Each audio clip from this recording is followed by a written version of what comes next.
Good evening. Welcome to John Needham Stadium in Pottsville. The Pottsville Apaches at home for their first home game of the brand new season. Coach Brian Rust, head coach of the Apaches, joins me as our pregame guest, and we'll talk over a nice road win last week for the Apaches and visit a little bit about tonight's opponent, the Charleston Tigers, one of the most prestigious programs in the state at any classification.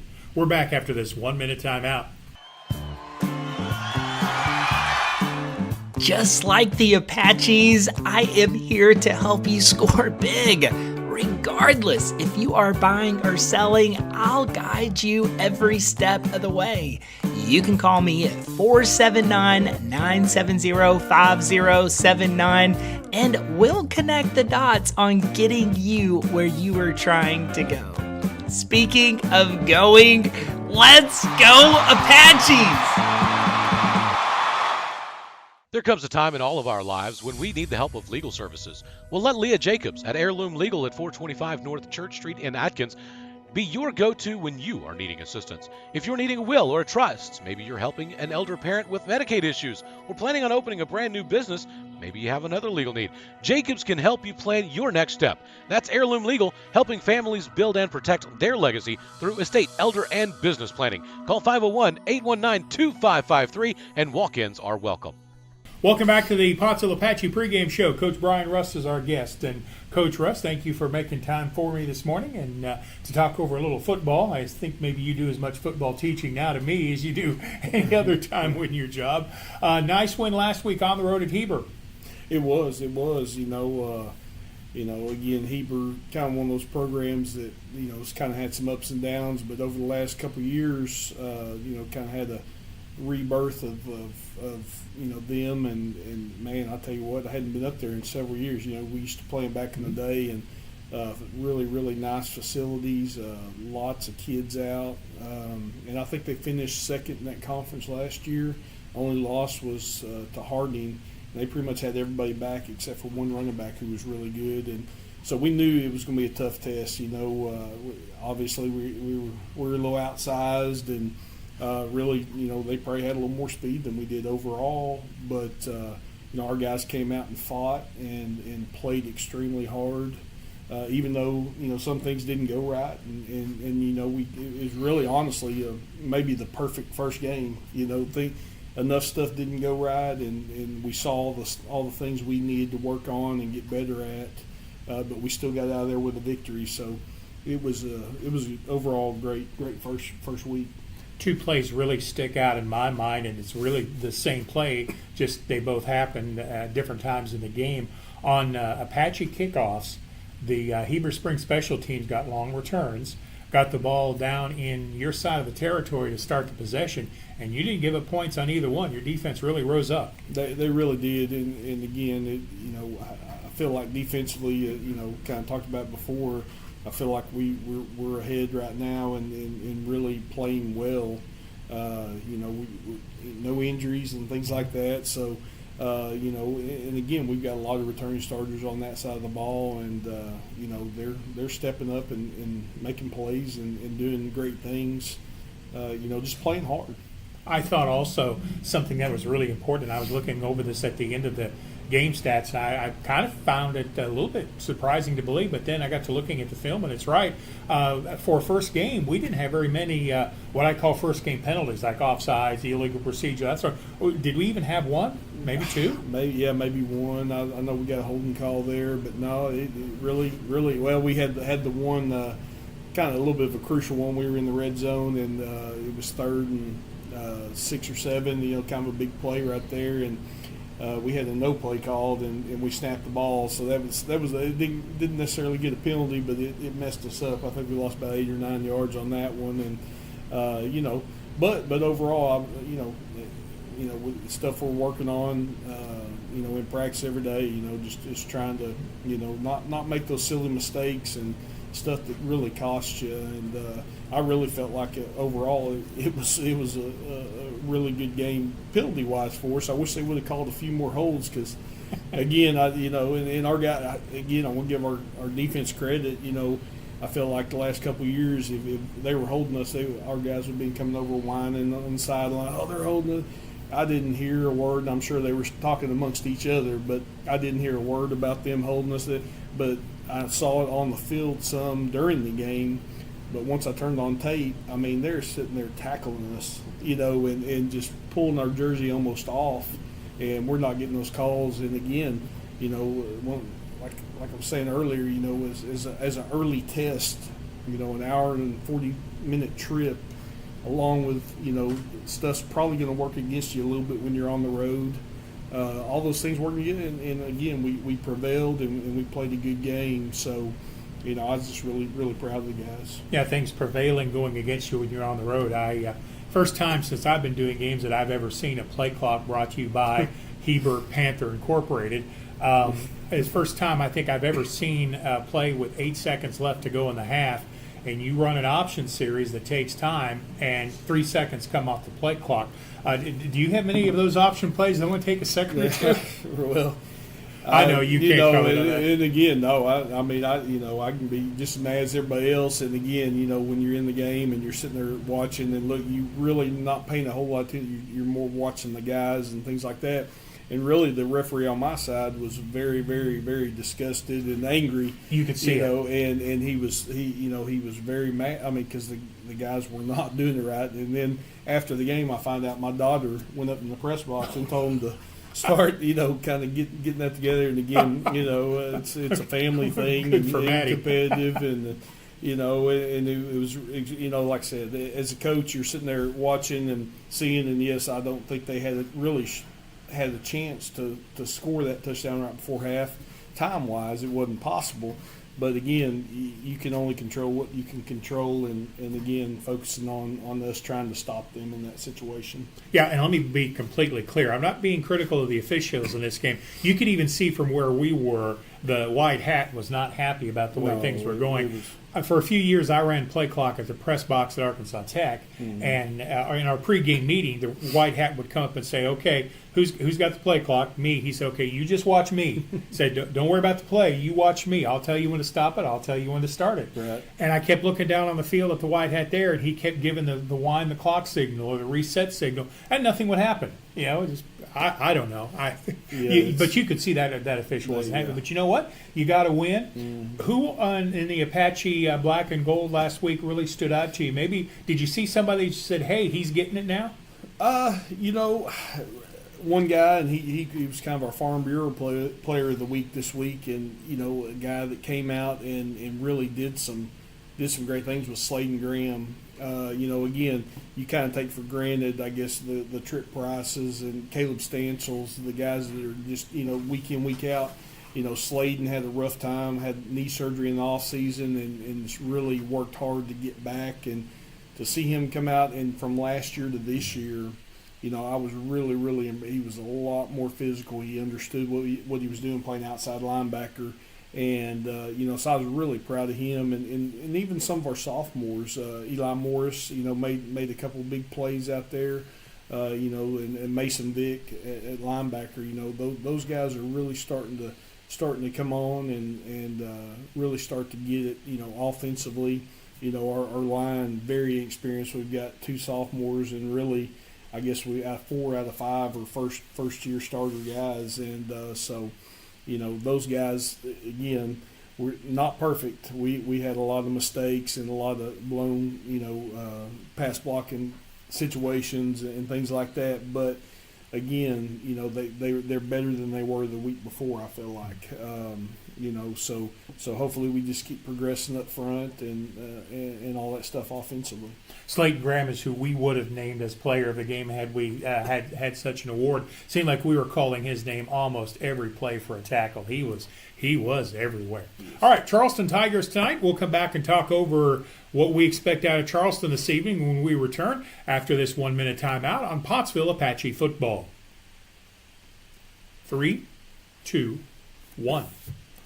Pottsville Apache Football pregame show in progress with head coach Brian Russ. And tonight, hey, ladies and gentlemen, now live from John Needham Stadium in Pottsville, your Pottsville Apaches taking on the Charleston Tigers. the season opener for Charleston for the Apaches. It is our second game of the year after a nice road win at Heber Springs. And Brother Jim, do you have any thoughts on that game from last week after a few days to consider? Well, Steve, I'm just glad we were able to go on the road and get a big victory against a very good, a very talented Heber Springs Panther team. But, man, so we come in 1-0. We're at home tonight. We're playing a very talented Charleston team, a lot of tradition. And so, man, it ought to be a great football game. Their stands are full across the way. A lot of folks traveled up, I guess, Highway 22 up from Charleston down to Pottsville, and we're glad welcome all their fans here to John Needham Stadium. And then, Steve, just look. A while ago it was kind of sparse, but now the Pottsville faithful have showed up, and the John Needham Stadium on the home side is full tonight. All right, so the opening coin flip has been conducted by our officiating crew. I think Pottsville may have won the toss and elected to defer. I do know that Charleston will get the ball first for the ball game tonight to open things up. The Apache captains were Miller Mahan, Tripp Price. Boy, Tripp played a good game. Let's see, Landon McNeely, who also had a good game. And Caleb Turek made a lot of tackles and some special teams plays. Charleston captains, Aiden Kilpatrick wearing number 1. Number 53 is Danny Bird, one of the captains. Number 55 is Nathan White. And number 67 is David McCamey. And the wrong sport. The opening toss, the coin flip. And it will be Charleston football to begin things as they come running through their Tiger banner and over to their sidelines, which, as we're getting this game closer and closer to cranking up, both sides are filling up. This is going to be a good crowd before we're all said and done. Well, it is, and we've got a little history with Charleston, Steve. We were talking about some of the games of the past, and especially when we were in the same conference. But Pottsville stepped up to the 4A, and Charleston, they're still in the 3A, but they always have a great football team, so it ought to be a gritty game tonight between the Tigers and the Pottsville Apaches. So ought to just be a good night of Friday night lights and Friday night football. Tonight's Friday night football brought to you by Tyson Foods, McNeely Plumbing, Tyler Riley at River Valley Realty, The Granite Shop, Smooth Running Heating and Air, and Heirloom Legal as you hear the Apaches take the field. Kickoff temperature for tonight's game will be 82 degrees, partly cloudy sky. About an hour ago, it looked like rain, but that has pretty well cleared off. We do have a breeze cutting across the field. It's going from the press box side to the visitors' side of the field. What would that be, a north wind? Yeah, it kind of, well, Steve, it's actually looked like it's blowing kind of southwest. Oh, I'm just kind of a little bit. Yeah, out of the northeast to the southwest. Yeah. As the old song says, could it be the north wind they've been feeling? Yeah. Hey. There you go, man. I'm getting booed by everybody on that remark. Well, no, listen, it kind of brings up the DJ days. Yeah, well, it's okay. I deserve it. So the Charleston Tigers will have the ball first to open the ball game. Pottsville will be kicking off from left to right. Yeah. They might be kicking into the wind just slightly.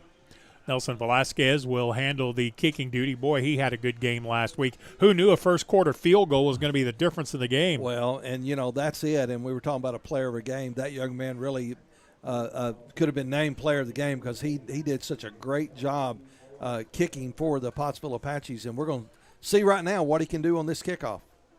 Emiliano Giona back deep. They'd like for him to take the kick. And it's taken deep by, I believe that's Matthew Curtis on the return. No, check it. That's Jared Smithson, and the Apaches down quickly to make the stop. Was that I believe that was number 12. It was Graham Slayton. Yeah. Who I think actually last week won the River Valley Player of the Week. Well, he did. I saw a picture of him and with Farm Bureau agent Marty McDaniel, and so I know he was Farm Bureau Player of the game. So, and we had him as our Player of the game if we had named one. He did very, very well. All right, 1st and 10, Tigers deep in their own territory. Back to pass the quarterback. They're going deep on the opening play, and it's going to be caught on a good adjustment by Hayden Kilpatrick at midfield. He's to the Apache side of the field, to the 40, down to the 35-yard line.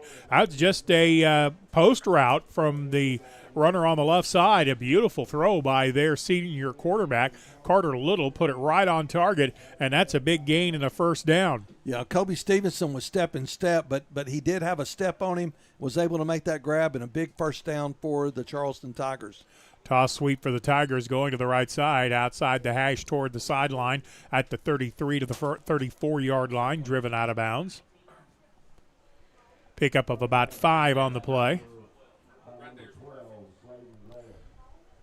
Once again, Sladen Graham on the tackle for the Apaches. And it looks like Caleb Turk is limping off. Looks like he probably got his foot stepped on. 53-yard throw and catch on that play. Second down. They didn't pick up as many as I thought. Second down at about 7. Give and the running back met in the backfield. Trip Price has seen enough of that. Yeah. Give us to the fullback going straight ahead was Jared Smithson, and he had nowhere to go. In fact, he'll lose a yard on the play, maybe 2 back to the 34-yard line. Yeah, welcome to Pottsville, the home of a state champion wrestler named Trip Price. The kickoff brought to you by Tyler Riley of River Valley Realty, Charleston on the march, but they have a 3rd and 9.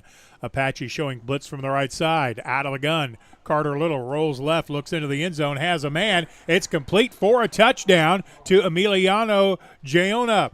He got behind the defense and scored. That's a 34-yard touchdown pass. Well, once again, Steve, that is Charleston Tigers. They're going to come out, they're going to sling it, they're going to run it. Just great execution on that first drive by the Tigers. Tigers with the touchdown on the opening drive. 2 big pass plays there, and Pottsville has not faced a quarterback quite with the quality of throwing the ball. Bryce Beeson in to attempt the point after. Penalty flag. Apaches are offside. Carter Little, the quarterback, is the holder now. I wonder with the half the distance to the goal penalty if they might want to go for 2 here. Yeah, looks like they're changing some personnel out, Steve. Yep. The offense is coming out on the field to try to go for 2. Yep, there goes their kicker, number 9, with his kicking block. So 3 plays on the drive. Covered 85 yards. Yeah. 2 big pass completions. And now the Tigers will go for 2. Quarterback Carter Little out of the gun. Tosses it to the right side, running room, down to the goal line, and into the end zone goes Jared Smithson, and the 2-point conversion is good for Charleston. Very impressive opening drive by the Tigers. Their first drive of the season ends in a touchdown. The 2-point conversion on the run by Jared Smithson, and with 10:52 to play in the quarter, Charleston 8, Pottsville nothing. Back in 30 seconds. Just like the Apaches, I am here to help you score big. Regardless if you are buying or selling, I'll guide you every step of the way. You can call me at 479-970-5079 and we'll connect the dots on getting you where you are trying to go. Speaking of going, let's go Apaches!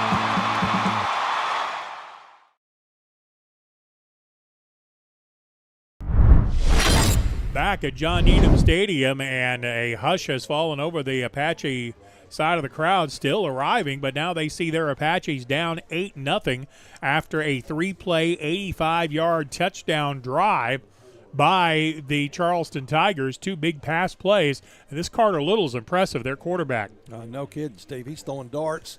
I do believe the Tigers are here, and I think they come to play some football. Yeah, they did. Kickoff from the right side, going down to the Apache left, fielded at the 15-yard line. Bringing it back as Keegan Jones made a nice move at the 30 to make a man miss. Gets across the 34 to the 35-yard line before being tackled on the far sideline. Pottsville will take over. 1st and 10. They will take over at their own 35-yard line to start their first drive. Yeah, just a good return by number 4, Keegan Jones. Kind of making at least 2 potential tacklers missed, and that just once again showing his athleticism.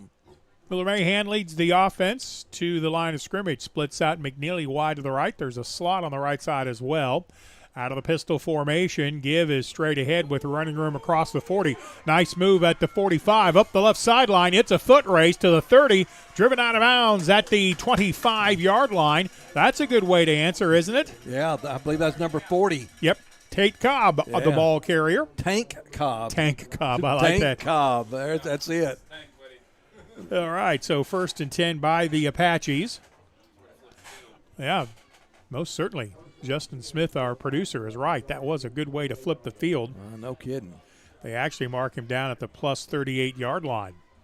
Ball is on the left hash, 1st and 10 for the Apaches. Mahan takes the snap. They're going to give it to Cobb again. This is also going to pick up plus yards across the 25 to the 24-yard line. Let's see where they give him forward progress to. He's going to be close to the 20, isn't he? Yeah, he's right there at it, Steve. They're going to spot it at the 21-yard line. Yep.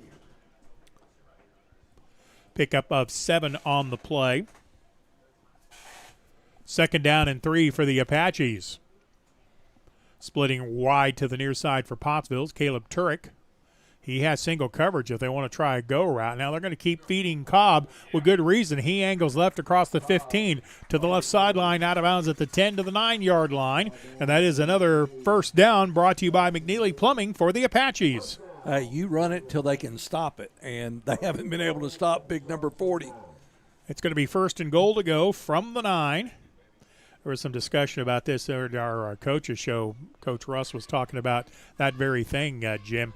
Just keep feeding it till they can stop it. Yeah, you got big number 60 over there leading the way. I believe that is Dawson Parker. Yep. They're following him. Now they're going to try the right side. Was that McNeely in the backfield? Well, that's Cobb again. He got ahead to the 30 or to the 9, and no further than that. He's down at about the 8-yard line. May have picked up a yard. 2nd and goal to go. Charleston 9-yard line is the line of scrimmage. Good job by the Tiger defense. I believe that was Big Nathan White on the inside filling that hole.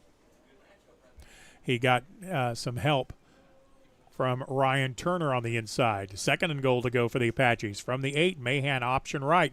Turns it upfield, tosses it to the right side. To the 5, to the 4-yard line maybe was Keegan Jones. I think they're going to spot him out of bounds right at the 5-yard line, so that'll pick up 3 more. It's going to be 3rd and goal to go. Now they're going to mark him out at the 6, aren't they? Yeah, I believe they set it back to the 6-yard line. But Keegan Jones, man, I thought he was going to find the end zone, but he got upended at the 6-yard line. All right. Quarterback draw. Nope, we're in the dead tee. Full house backfield set for the Apaches. Everybody on this offense has run this before. They'll give it to McNeely. He'll get inside the 5, maybe to the 4-yard line. Not much penetration by the offensive line of the Apaches. Short gain there. So do you go for this on 4th and goal? Well, you got a kicker, so that's tempting, but I think you go for it. And I think you Big play coming here if you have a big play this early in the game. 7:25 to go, quarter number 1. Charleston 8, Pottsville knocking at the door. But it's 4th and goal to go from the 4.5. Wide to the left side goes Colby Stevenson.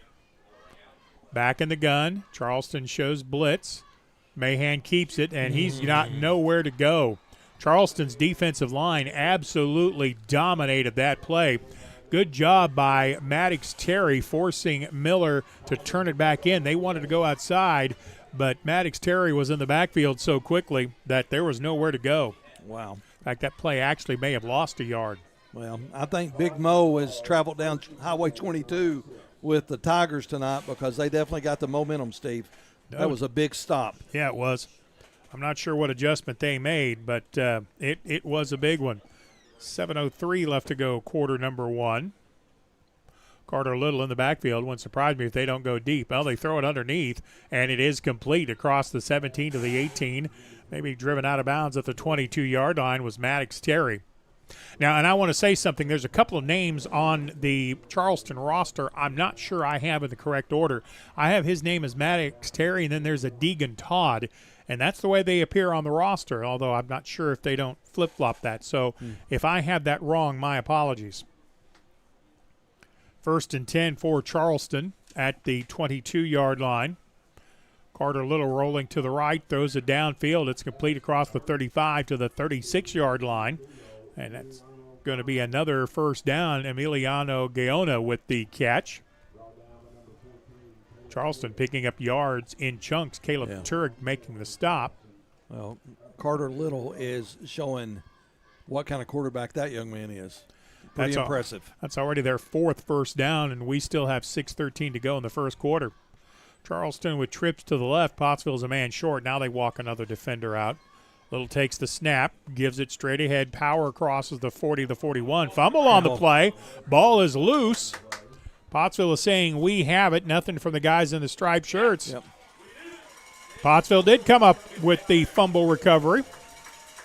I believe that was Kai Mahan making the fumble recovery. Yeah, I believe it was. Number 2 for the Apaches coming up with the football. And that's a big turnover. Pottsville needed that. They needed a stop on defense, and we just got it. 1st and 10 for the Apaches.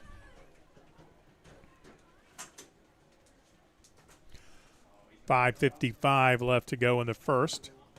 Pottsville out of the empty backfield set. Blitz coming, and he's going to be hit back at midfield.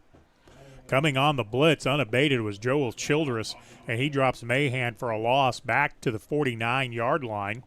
Yeah. You're talking about a blind side. I mean, there's no way that Miller had a chance to even see him come. And I don't know if somebody just missed a block or if it was just a stunt or a blitz that they set up, and we didn't plan for it. But big loss. Yeah, a little bit of a different kind of defense by Charleston, too. I don't remember Heber doing a lot of that. And Charleston's doing a lot of line stunts and that sort of thing. In fact, they show blitz again from the right side linebacker. Mahan takes the snap, rolls the pocket right, has time, has a man complete at the 40-yard line. A pass is complete to Colby Stevenson for the Apaches. They're going to mark him out of bounds at the 40-yard line on Charleston's side of the field again. So pickup of 13 on the play, 3rd down and much more manageable. 3rd down and about 7. Ball is at the 40. The Apaches will need to get it to the Charleston 34 to pick up the 1st and 10. Apaches go trips left, slot right. Nobody in the backfield with Mahan. Charleston bringing a blitz. It's coming unabated. This time Mahan keeps it, turns the corner, then cuts it back inside. He has running room of the 30, the 20, the 15, the 10. Driven out of bounds inside the 10-yard line. And that is going to be a first down for the Apaches, and that's the price you can pay for a blitz. There's nobody in the secondary. Yep. And that time we had a chance to see what our quarterback can do with his legs, and Miller Mahan almost one tackle away from taking that that run into the end zone. First down brought to you by McNeely Plumbing. Again, it's 1st and goal to go for the Apaches from the Charleston 9.5. Again, empty backfield. Again, Charleston shows blitz. Again, right up the middle. Mahan to the 5, to the 2, into the end zone. Touchdown, Pottsville. A Tyson Food score from 10 yards out. Boy, Pottsville needed to convert from that turnover too, didn't they? Yeah. Well, they did, and we are going to go for. Now Vasquez is out to kick it. Yeah. No sense in chasing that point here. Caleb Turek, the holder.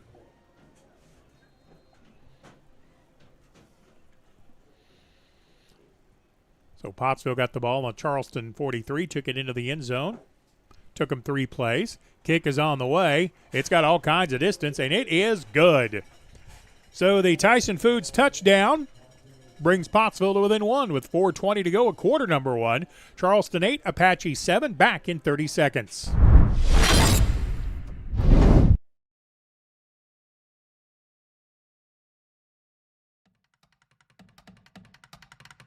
Get fired up for a fantastic football frenzy next Friday as the Elkins Elks face the formidable Warren Lumberjacks in a fight to the finish in what promises to be a fierce, fan-fueled feature game.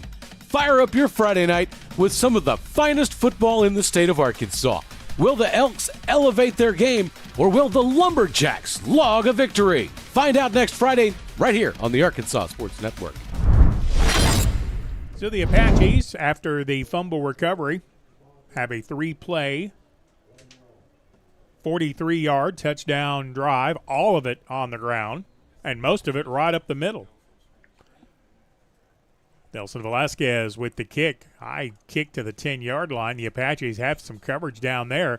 One tackle missed, and then the return gets across the 28 to the 29-yard line. Good coverage by the Apaches. They were able to hem up Garrett Smithson, the return man, and the Tigers will take it 1st and 10 at their own 29-yard line. You know, special teams, they have tightened up just a little bit, Steve, and that was good coverage that time. And our defense, we need another stop. 8-7. We're in the first quarter. Charleston with the lead by 1 on the 2-point conversion. Out of the shotgun formation, Carter Little has a man to his right. They're going to go power on the give. Handoff was to Garrett Smithson, and he's met right at the line of scrimmage. Multiple Apaches in on the stop, although I think Sladen Graham got there first. Yeah, there we go, calling number 12 again. No gain on the play. Sladen Graham clogged up the middle. Good job by the Apache defensive line. I also see Landon McNeely in. He's lined up at a defensive end position. They like him at both linebacker and D end. Also a good job on the inside by Carlos Pineda, clogging up the middle as well. I don't want to get tackled by Landon McNeely. No, I don't either. I'm telling you. 2nd and 10 Tigers. They are back in the pistol formation. Kind of an offset pistol. To the left is a single back. Carter Little straight back to pass. Guns a pass with a lot on it, but maybe too much. It was intended at the first down marker to Maddox Terry, and it falls incomplete. Yeah, good coverage that time by number 14, Caleb Turk. Yeah, that was an impressive throw by Carter Little. In fact, he might have had a little too much mustard on it. Didn't really give his receiver, Maddox Terry, much of a chance to catch it. 3rd down and 10. Tigers getting the play from the far sideline. We have 3:24 to go in what has been a very entertaining first quarter. Tigers have slots on both sides of the field. The single tight end is on the right side. That's the short side. So strong side right. Again, out of the pistol. There is a back in the backfield, but not really where he could take a handoff. And we have a penalty flag on the play. I think Charleston forgot the snap count. Or did they let the clock run out? They let the play clock run out. They had Jared Smithson lined up in the backfield, and I think it was Smithson that was calling the snap count that time. Yeah, he missed the clock. He did. Ball's on the 23-yard line after the loss of 5. 3rd down and 15.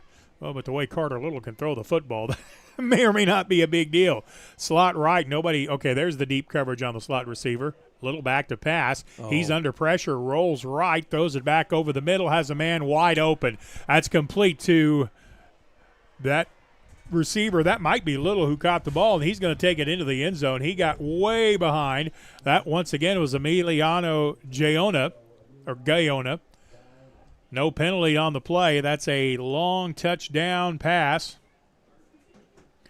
And that's twice now the Apaches have given up wide open receivers in the secondary. Yeah, Justin, I don't know if you can play that back on replay, but if you will, our safety actually slipped and fell, and when he did, he was wide open. There was nobody behind him. Yeah, that's the old saying. When bad things happen to the defensive line or linebackers, they move the down markers. Bad things happen to the secondary, and you change the scoreboard. High snap, good job to get it down, but that kick's going to come up well short. So the point after is no good. With 3:09 left to go in quarter number 1, the Charleston Tigers leading the Pottsville Apaches 14-7. Back in 30 seconds. Just like the Apaches, I am here to help you score big. Regardless if you are buying or selling, I'll guide you every step of the way. You can call me at 479-970-5079 and we'll connect the dots on getting you where you are trying to go. Speaking of going, let's go Apaches! Back at John Needham Stadium, another 3-play drive by Charleston. 77-yard touchdown pass from the quarterback Carter Little to his favorite target, Emiliano Giona. I think that's probably Gaona.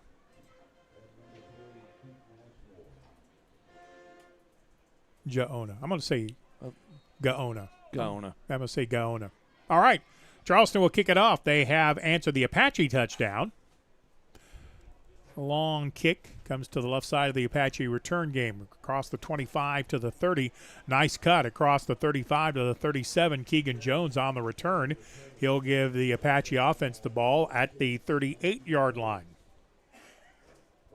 You know, that's the second return, Steve, that he was one tackle away from taking that one for almost to the house.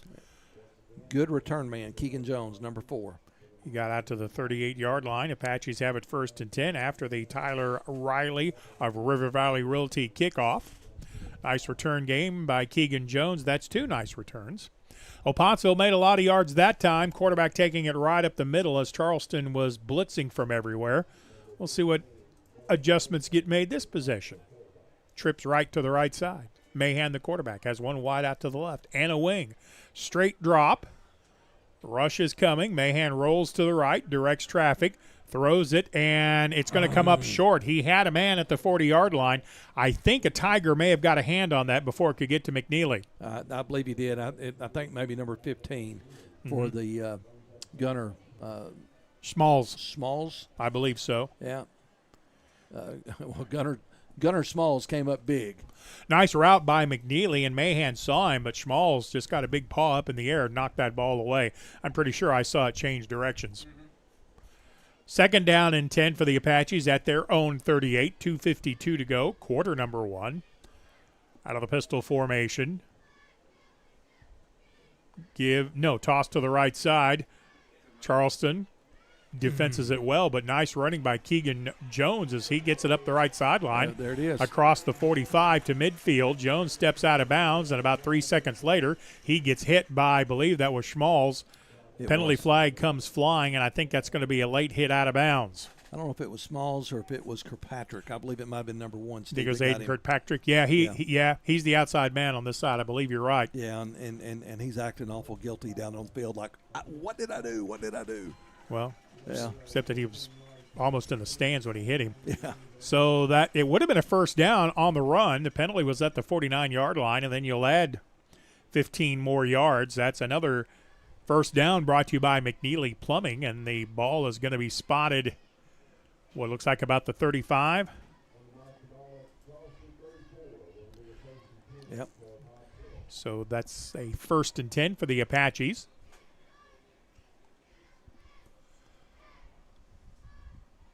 Mahan reads keep it. He gets outside, has some blockers, cuts it back inside the blocker to the 31-yard line. I believe the first hit was made by David McCamey for Charleston. Held the gain to 2, 2nd and 8. Yep.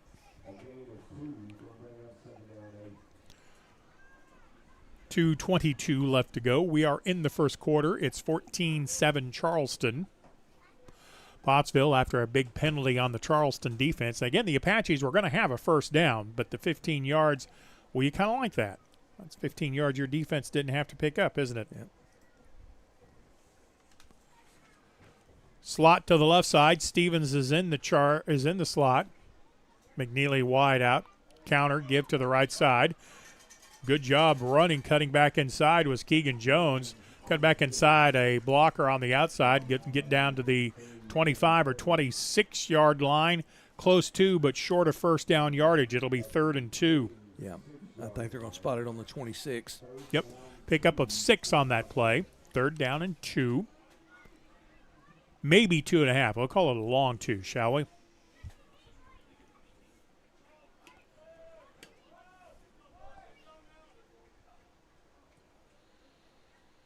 Colby Stevenson goes wide to the left. He has single coverage. They're going to give it straight up the middle. Cobb's going to have 1st down yardage and then some. Right up the right hash on the power to the 20. And I don't know why the officials aren't blowing that play dead. They let the Tiger defense carry him back about 10 yards after he picked up the first down. Yeah, it kind of looked like Kansas City's touchdown last night when McCombs kind of got in the I'm getting the pushing the running back across the end zone or the goal line. They're going to call the play down at the 21-yard line. First down for the Apaches. Wide to the left is going Caleb Turek. McNeely comes wide right. They both have help over the top. Now the help goes away on the right side of the defense. They're going to have single coverage that way.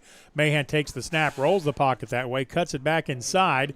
Got inside the 15, or did he get to the 15? I don't think so, Steve. I think they're going to stop at about the 18 maybe. Let's mark it at the 18-yard line. Call it a pickup of 4. Second down for the Apaches, deep in Tiger territory, and that may do it for this quarter. I don't know if the Apaches are going to get a playoff here or not. 17 seconds left to go in the quarter. The Apaches are at the line of scrimmage. Mahan lets Cobb go wide to the left. 8, 7. Snap. They'll get it off. Mahan rolls left, looks that way, comes back to the right. It's going to be complete but minimal, if any, gain on the play. Picked up about a yard on the play at the end of the first quarter, as that will expire the clock in quarter number 1. Charleston 14, the Apaches 7, back after this 1-minute timeout. Just like the Apaches, I am here to help you score big. Regardless if you are buying or selling, I'll guide you every step of the way. You can call me at 479-970-5079 and we'll connect the dots on getting you where you are trying to go. Speaking of going, let's go Apaches!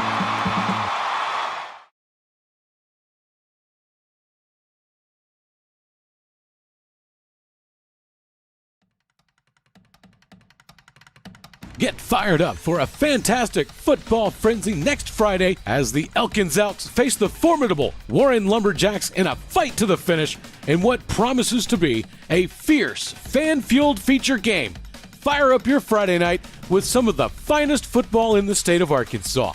Will the Elks elevate their game, or will the Lumberjacks log a victory? Find out next Friday right here on the Arkansas Sports Network. Big play coming here for the Apaches. They're at the Charleston 16-yard line, but have a 3rd down and 5. Well, you're 4 down territory, Steve. Well, probably depending on what you do here. Yep. You know, I'm not sure if you don't pick up any yardage at all. I don't know that you don't kick the field goal as we begin quarter number 2. Nice thing about the timeout there is the defensive or the offensive brain trust of the Apaches had time to discuss what they want. Cobb will be the running back in the backfield. Miller Mahan comes out. Play clock just now begins, so no hurry. Ball is on the right hash at the Tiger 17-yard line. Mahan's going to keep it, turns right. Well, it depends on where they're going to spot him. He gets spun out of bounds at the 10-yard line. Good job by the Charleston secondary. Now they're going to spot him. No, they're going to spot him first down. That is a McNeely Plumbing first down for the Apaches. Nice run by Mahan. Got just enough to get nose of the football just inside the 10-yard line. Yeah, good read by number 15. So once again, 1st and goal to go for the Apaches. Ball just inside the 10. Short side right, wide side left. Short side's the open side of the field. Mahan gives it to Cobb in the background, tries to step around one potential tackler, and then gets met by a number of Tigers on the inside. Yeah. Tanner Stark, I think, was the first man there for Charleston. Yeah, just a wall of Tigers. Yeah, a wall of Tigers. Is there a special word for that, wall of Tigers? Wall of Tigers? I don't know. Pick up of a yard on the play. 2nd goal to go from the 9. It sounds mean, though, don't it? Yeah, it does, kind of. Yeah. Sounds intimidating. Slot left. Once again, open field, short side right. Mahan, quick snap count. Back to pass. He's going to roll to the strong side. Keeps it. Turns it upfield. Inside back to the middle of the 5 to the 4-yard line. Miller Mahan is just one of those quarterbacks, Steve, when he is very elusive, and he can make the first guy, second guy miss. And we're very fortunate to have that dual threat quarterback in Miller Mahan. Nose of the football is right at the 3-yard line, so it's going to be 3rd and goal to go from the 3. Mahan does a really good job of setting up blockers, too. Pottsville needs to hurry a little bit. Play clock is down to 10. They were a little late getting that play in. Mahan is looking right at the play clock, though. He'll take the snap, coming left. Cuts it inside, gets down to the goal line and into the end zone. Miller Mahan with a 3-yard touchdown run for the Apaches. A Tyson Foods touchdown for Pottsville. Yeah, that's his second running touchdown tonight. And we're going to tie this thing up, Steve, if we get the point after. Very impressive 11-play drive by the Apaches. 62 yards on the drive. Caleb Turek, the holder. Nelson Velasquez, the kicker, for the point after. High snap. Turek got it down. This kick would have been good from about 40 yards. Plenty good for the point after. And your new score with 10:27 to go in quarter number 2. The Apaches and the Tigers tied at 14. Back in 30 seconds. Just like the Apaches, I am here to help you score big. Regardless if you are buying or selling, I'll guide you every step of the way. You can call me at 479-970-5079 and we'll connect the dots on getting you where you are trying to go. Speaking of going, let's go Apaches! With 10 minutes and 27 seconds remaining in the quarter, the Pottsville Apaches have answered. They moved the ball 11 plays, 62 yards. The final 3 by Miller Mahan going into the end zone. And Nelson Velasquez could have kicked that through from the Beast Factory for the point after. He really nailed that one, and we have a brand new game at 14. Yeah, Steve, we were talking about, of course, he kicked it in the east end zone or the goalpost, and that's where they're cooking burgers. And I think the burger guys actually caught that ball. Emiliano Gaona in the middle. He's already got 2 touchdown receptions in this game. And Pottsville's going to kick it to the near side. Smart play, fielded at the 15. Return up the left side by Bryson. That's Bryson Wibbing, and he got hammered at the 25-yard line, but I think they grabbed him by the face mask. Well, they did. I mean, man, when you saw that head turn, you go, oh. Yeah, multiple penalty flags on that one. Inadvertent as it was, it's going to add 15 more yards, I would think, to this return. We're pretty sure that's the call. Yeah. Yep. Face mask on the Apaches. Yeah, personal foul. So it's going to be the 15-yard variety. So they'll add 15 on to Gaona's return. That's one of those safety things, too. I mean, I know our defender that time didn't mean to do it, but he came flying in, and the ball, the guy carrying the ball actually trying to duck, and so you just grab whatever you can, and he got the face mask. Tigers take over 1st and 10 at their 38-yard line. Carter Little, the quarterback. Find number 0, Emiliano Gaona. 1st and 10 Tigers, back to pass. Looking left, Apaches get some pressure. Carter rolls the pocket, has a man. A circus catch at the 40-yard line, down to the 30 to the 29-yard line. A circus catch made by Deegan Todd for another big gain by the Tigers. Yeah, number 25, he just let the deep receivers just clear out that middle, and the quarterback just found him that time, and it just found him in that soft spot right behind the linebackers, and one tackle away from taking that one to the end zone. Another long throw and catch by the Tigers after the Tyler River Valley kickoff. The Tyler Riley of River Valley Realty on the kickoff. Tigers pass complete on the near side, falls incomplete. Yeah, that time it was to number 22, but he just couldn't find the handle to it. Maddox Terry, the intended receiver. Falls incomplete. Boy, that was quite a catch on the completion. Really, literally a one-handed grab. 2nd down and 10, Tigers. 10:07 to go, second quarter. This game is tied at 14. Carter Little out of a shotgun formation. That's pistols. He steps forward. Has a single back in the backfield. Little back to pass, looking deep. Rolls the pocket to the left. Pottsville loses contain, but Little decides not to run it, and he'll throw it away at the 28-yard line before being driven out of bounds. Yeah.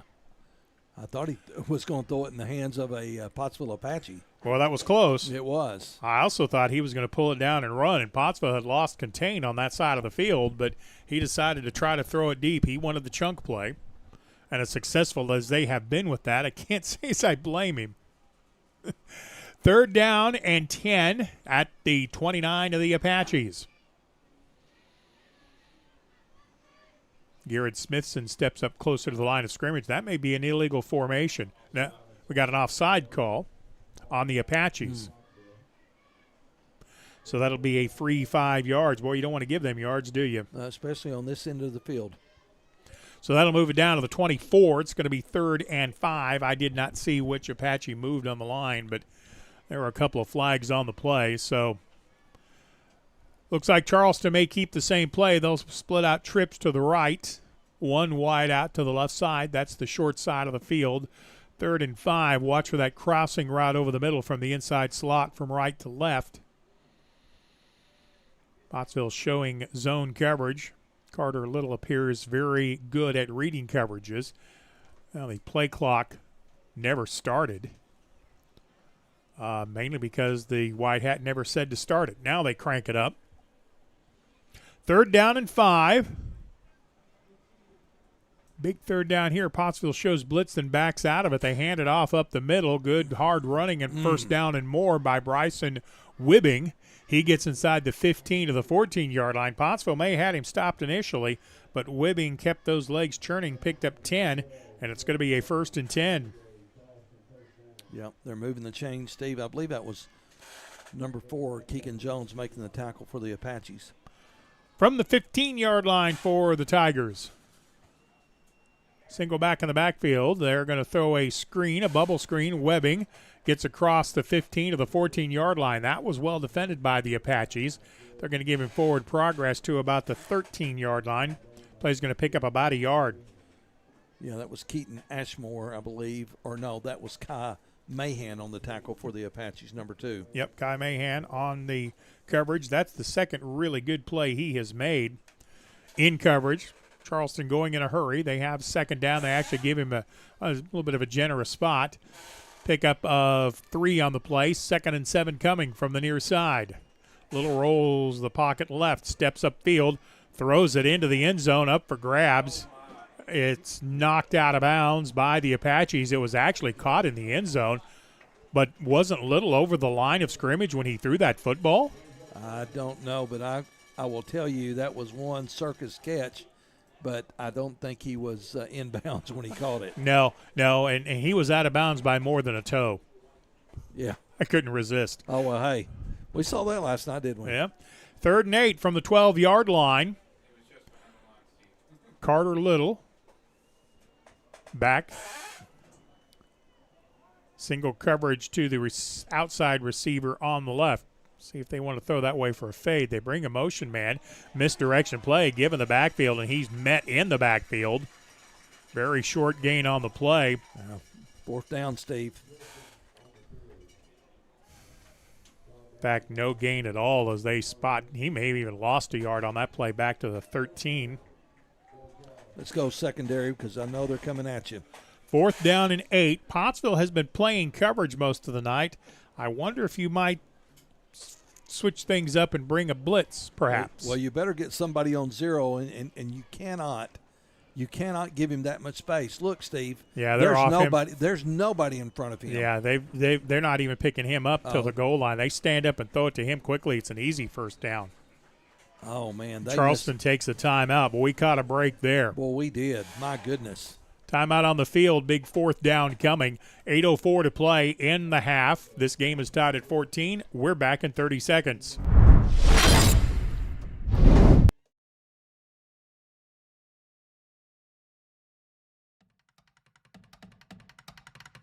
Get fired up for a fantastic football frenzy next Friday as the Elkins Elks face the formidable Warren Lumberjacks in a fight to the finish in what promises to be a fierce, fan-fueled feature game. Fire up your Friday night with some of the finest football in the state of Arkansas. Will the Elks elevate their game, or will the Lumberjacks log a victory? Find out next Friday right here on the Arkansas Sports Network. Back at John Needham Stadium. Jim, I'm glad your eyes caught that. I didn't see it till you pointed it out, but yeah, the Apaches were giving their best receiver a 14-yard cushion, which means he wouldn't have gotten there to cover that play if they'd have just stood up and thrown it. No, I mean, They're still not covering that slot receiver. I don't know what they're thinking, because right now, Steve, that's a touchdown. I can tell you they're going to throw it to number 0 right there in the corner. Well, no, right there. Over the middle, Post. into the end zone, post route, crossing route, and it is a touchdown pass complete to Aiden Kilpatrick. They ran a rub route on the left side. No pass interference to throw and catch into the end zone on 4th down for the Tigers. They are executing greatly tonight. I'm telling you what, their quarterback, Carter Little, is throwing darts.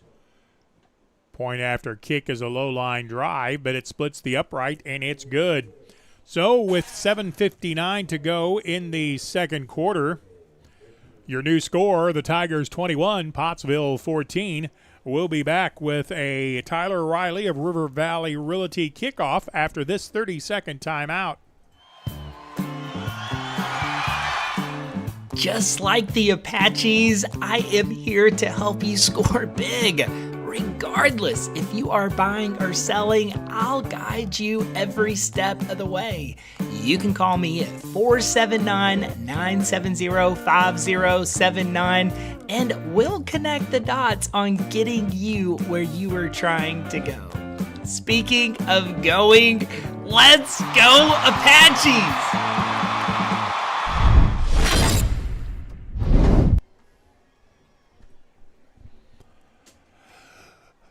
Miguel Almeida with the point after touchdown for Charleston, and he will also handle the Tyler Riley of River Valley Realty kickoff.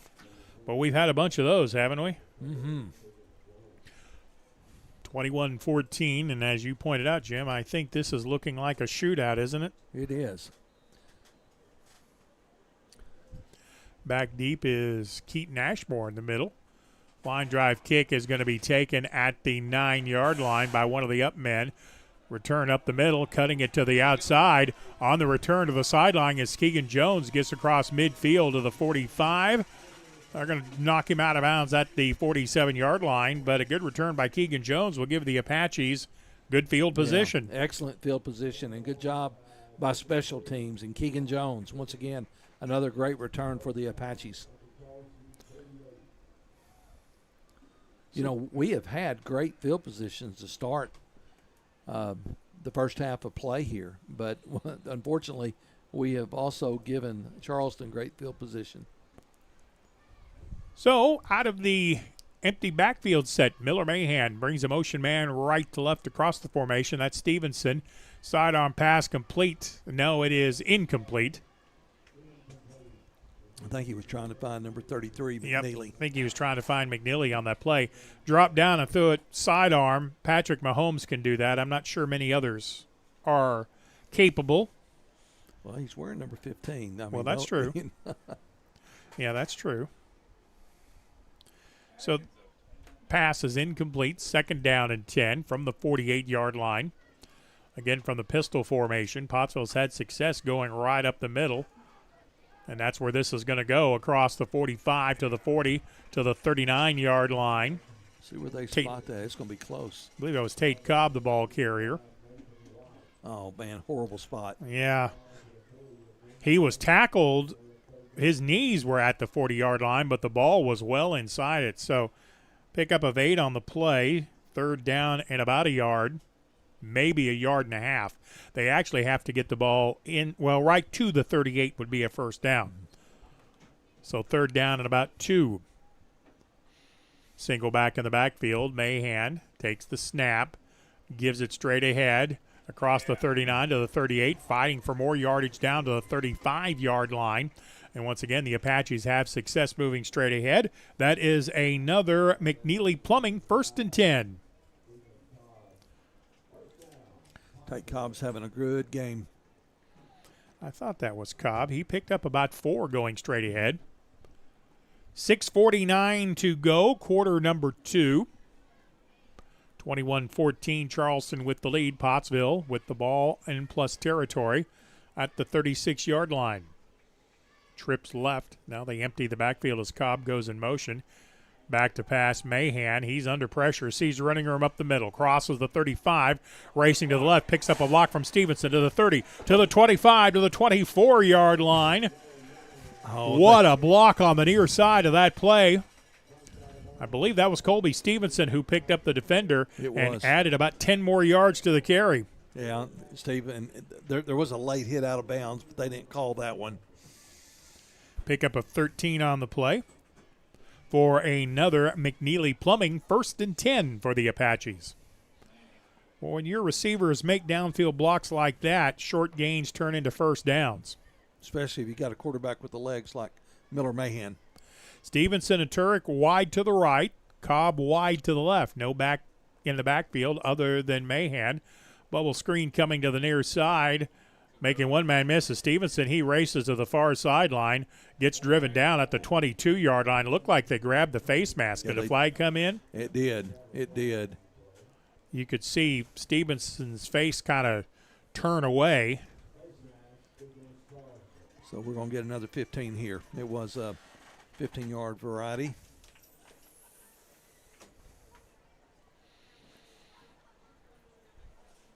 So the pass completion and the penalty should result in another McNeely Plumbing first down. That's 2 big penalties on Charleston that have given the Apaches first downs. Well, no, the last big penalty, Pottsville had picked up the first down. Then they added 15 yards to the end of the play. This one creates the first down to the 11-yard line. Not first and goal to go. Pottsville can get a first down at the 3.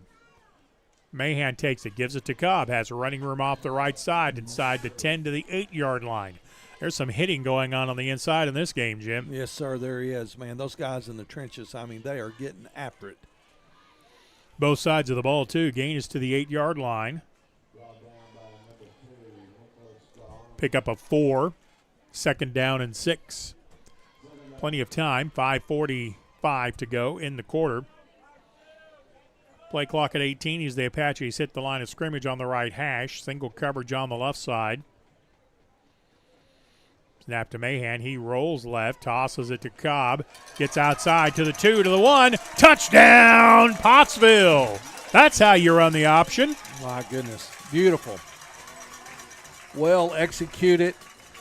Quarterback pitched at the right time. The defensive end came up. He pitched. And Cobb was in perfect ratio. And, man, he found the end zone. And that's the way you have to make that option play. Mahan didn't even have to look at Cobb. He put it out there because he knew where he was going to be. Yep. Good outside blocking again by the Apache receivers, and it is a touchdown. Nelson Velasquez on to attempt the point after. The kick is on the way, and the kick is good. What a job by Turek getting that snap down. It was low and to his right, and he fielded it like a shortstop. Got it down. Vasquez knocked it through, and with 5:26 to go in the half, this game is tied at 21, and we're back in 30 seconds.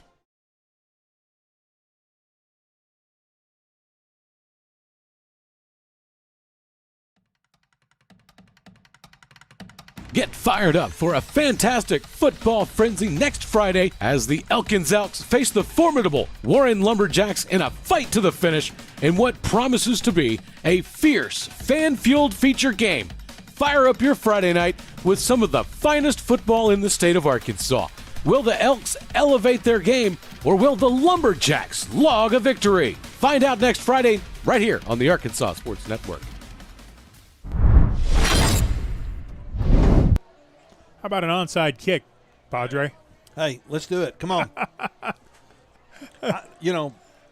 We get the ball back, and if there's any time left, I mean, we've got to go with the skinny post somewhere. Yep. Well, and the way their pass rush is coming, Coach. It'll be there. At least I would think it would be there.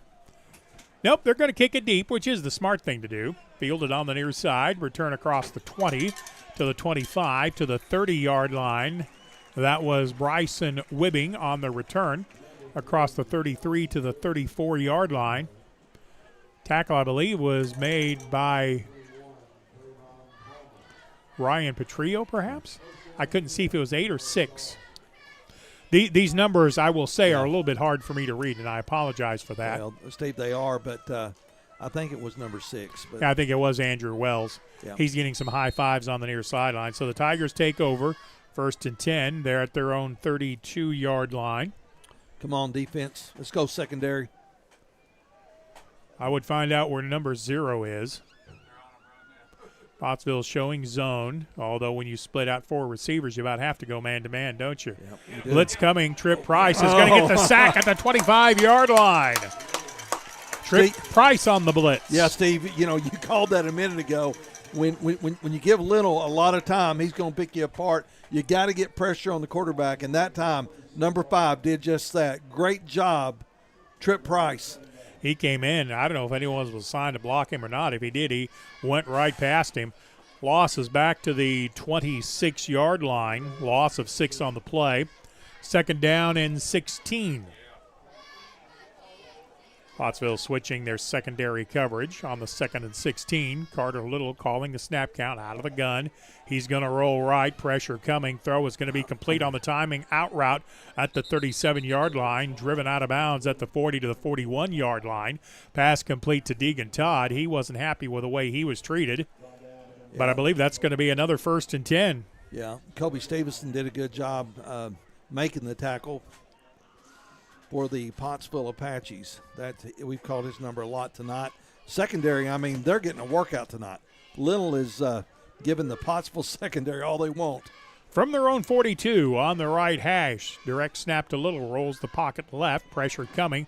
Pass is going to complete at the 44-yard line into Apache territory to the 48. And that's going to be another 1st and 10. Hats off to the offensive coordinator for the Charleston Panther. Yeah, I was thinking or the Charleston Tigers, because my goodness, he's calling a great game. Yeah, they're just out scheming Pottsville at the moment. Well, Steve, they're finding the soft spots and they're just setting down, and quarterback can find them. 1st and 10 at the 45 of the Apaches. 4 minutes to go. Flanker reverse coming, and Pottsville has that defensed well. Number 5. Tackle made by Trip Price of the Apaches. That was Gaona, the ball carrier. He's going to lose 3 on the play. Back to the 48-yard line, back to the 48 of the Apaches.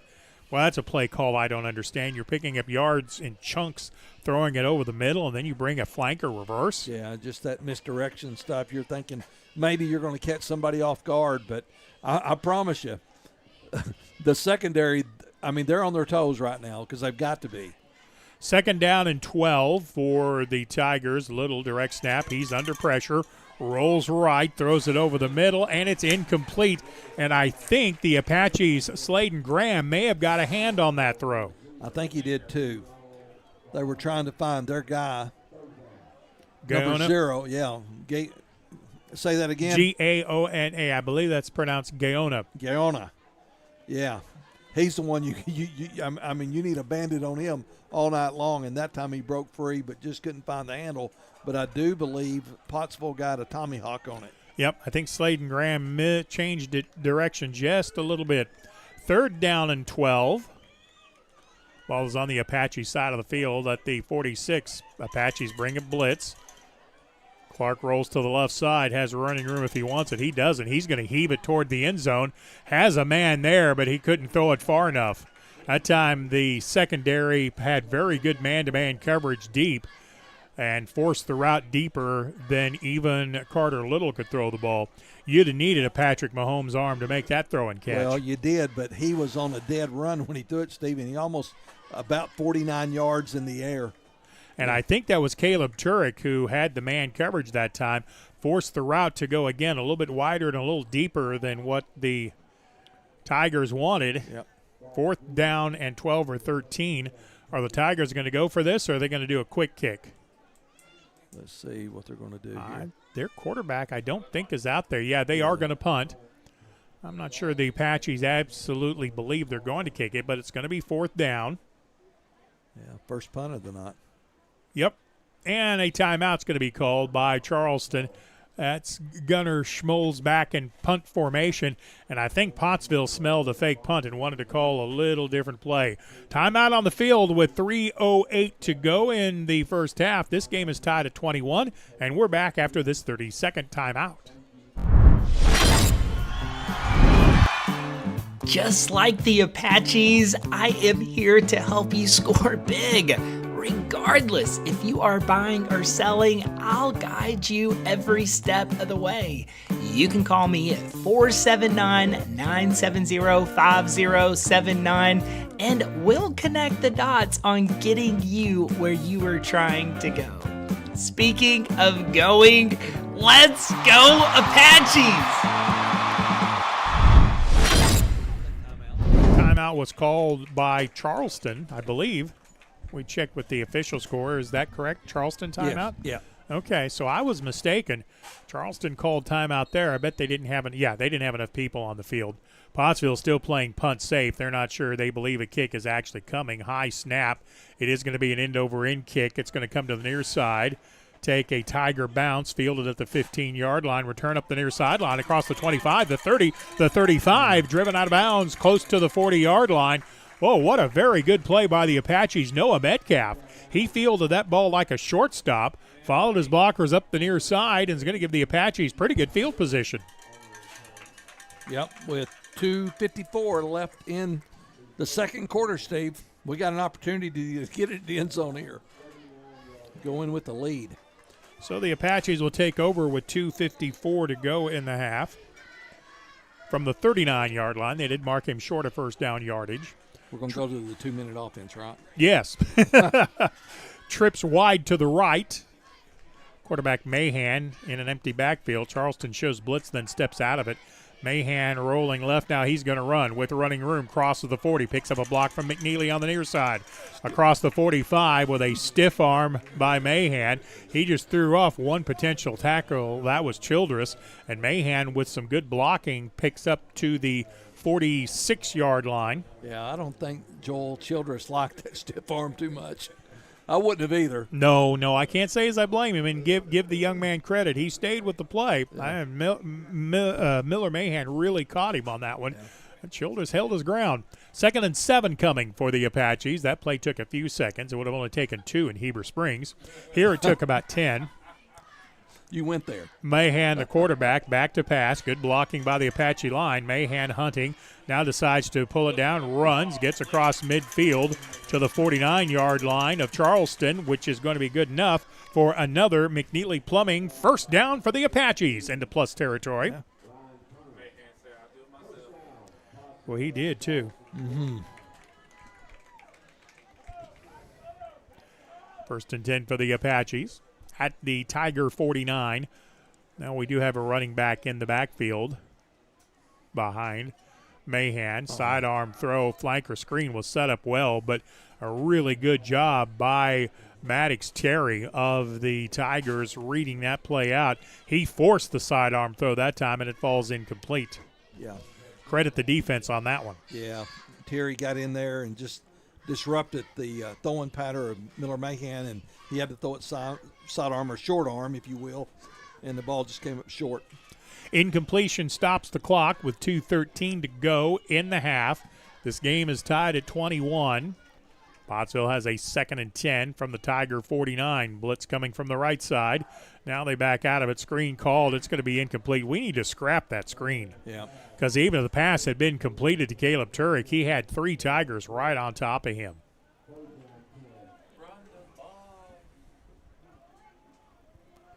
Yeah, I was kidding about 2-minute offense, man. Let's just line up and run it. Come on. Let's go. Yeah, because Charleston's cover on that game, they're giving Pottsville no respect deep. They're coming hard to these short routes. So skinny post? Skinny post. Middle of the field's wide open. Charleston player stepped into the neutral zone, and that will give a free 5 yards to the Apaches. I'll take it. Joel Childers trying to get there a little early. Nice call by Mahan on the hard count. So that'll move it to the 44-yard line. It'll be 3rd and 5. You like those free 5 yards. Yeah. This may make it 4-down territory, too. Mahan's going to be alone in the backfield. Trips to the right, 2 wideouts to the left. But Pottsville's done well running out of this formation.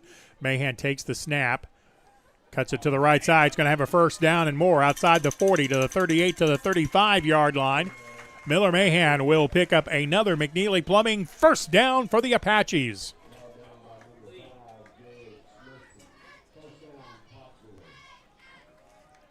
Tackle made by Garrett Smithson in the secondary. Now the Pottsville Apaches are going to go in a hurry. And I think Pottsville – we didn't get set. Yeah, didn't get set. Pottsville tried to go in too big a hurry that time, and they're going to get called for illegal procedure. It's going to move it to the 42-yard line.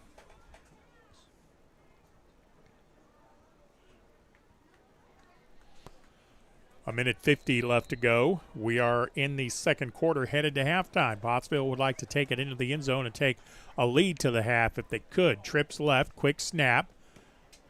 Mahan back to pass, scrambling left. He's in trouble, and he gets tackled at the 49-yard line. Big loss on the play. Garrett Smithson coming on the blitz, and Pottsville has had no luck picking up that blitzer. Well, they didn't, Steve. Well, they call the pass incomplete. Well, no, he was tackled in bounds back at midfield. Yeah, they said his knee was down before he tossed it. Big loss on the play. I'm a little surprised Charleston doesn't use their final timeout here. Pottsville's probably not going to be in any big hurry to snap this football on 2nd down and a ton. 2nd down and, 23? Something like that. Trips to the right. Mahan, empty back, takes the snap. Rolls right, looks downfield, throws it, had a man, but incomplete at the 35-yard line.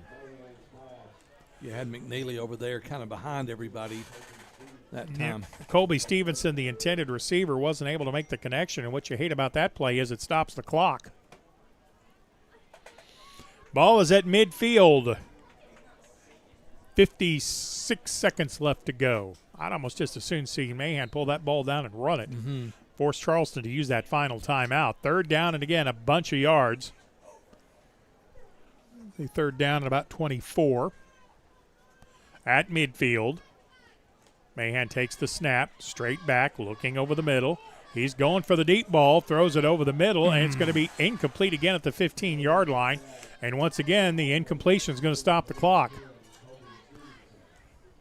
He had a man deep intended for Colby Stevenson, but that pass would have had to have been perfect. Good job of coverage in the secondary by Charleston. It's going to be 4th down, 24. 4th and 24 with 50 seconds left to go.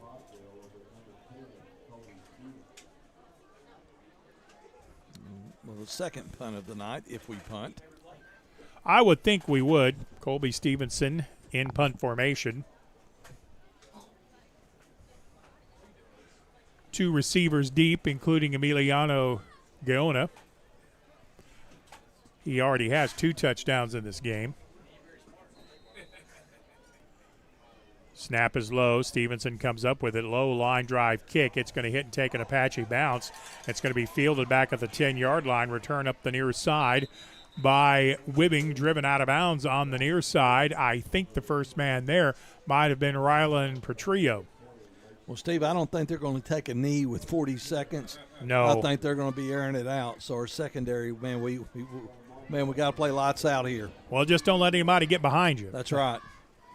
From their own 24-yard line, 1st and 10 Tigers. And we have 40 seconds to go. Yeah, they've already lined up in the trips to the left. Yep. Trips to the left, 1 wide out to the right. They do have a running back in the backfield. That's Smithson. That means no tight end on the line of scrimmage. Apache should be able to get some pressure from the outside. Middle linebacker steps up close. He's coming on a blitz. Quick out to the near side is going to be complete, but staying in bounds after the catch was Maddox Terry. Pottsville's going to catch a break there because the clock's going to continue to run. Good coverage in the secondary. I think that might have been Slade and Graham combining with Caleb Turek on the coverage. Tigers go in a hurry. They roll to the left. Pass downfield. I think is incomplete. Yeah, it goes out of play. Pottsville had that covered very well. That time, even the talents of Carter Little could not fit that in. From the 37-yard line, pass is incomplete. 3rd down and 4 with 19 seconds left to go. Tigers still have a timeout if they want to use it. But again, this big play chunk offense, Pottsville showing 2 deep secondary. You're going to play an umbrella coverage here. You don't mind giving up the first down. You just don't want to give up a ton of yards. Pottsville blitzes from the right side. Pass over the middle is going to fall incomplete. Pass intended on the far sideline, covered well by the Apaches. I think that was Keegan Jones out in coverage. I think it was. So 15 seconds left to half, Steve. I think they're going to try for a home run ball here.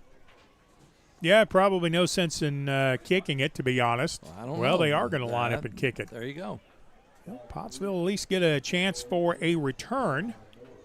The Apaches have had some success returning the ball. Deep man in the formation is Eli Morris. Snap is a good one. End over end kick. Morris comes up. He's going to catch it. Missed it. Got on the ball at the 32. And he's going to try to dance around and get tackled back at the 29-yard line. Boy, if Morris could have caught that in stride under a full head of steam, that might have been fun. Yep. But that line drive kick is hard to grab. Well, it looks like we're going to go in at halftime knotted up at 21-21. Yep, that's been an entertaining first half of play, hadn't it? Yeah, 42 points scored, so that's pretty good. 21-21, Pottsville tied. And it's going to be first down and 72 yards. From the 28, Pottsville is just going to line up and take a knee. I don't think Charleston will use their timeout. Nope, the Tigers do not. They're happy to go to halftime with this game tied. We are at the end of the first half of play. The Pottsville Apaches 21, Charleston Tigers 21. We're back after this 2-minute timeout.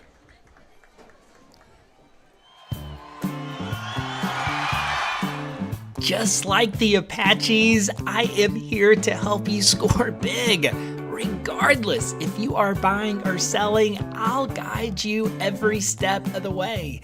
You can call me at 479-970-5079 and we'll connect the dots on getting you where you are trying to go. Speaking of going, let's go Apaches!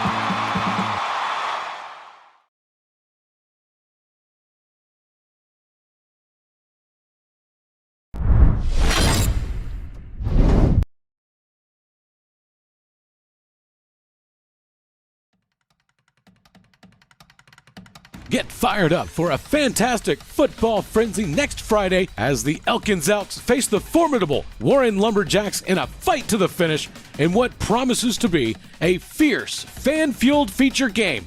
Fire up your Friday night with some of the finest football in the state of Arkansas. Will the Elks elevate their game, or will the Lumberjacks log a victory? Find out next Friday right here on the Arkansas Sports Network.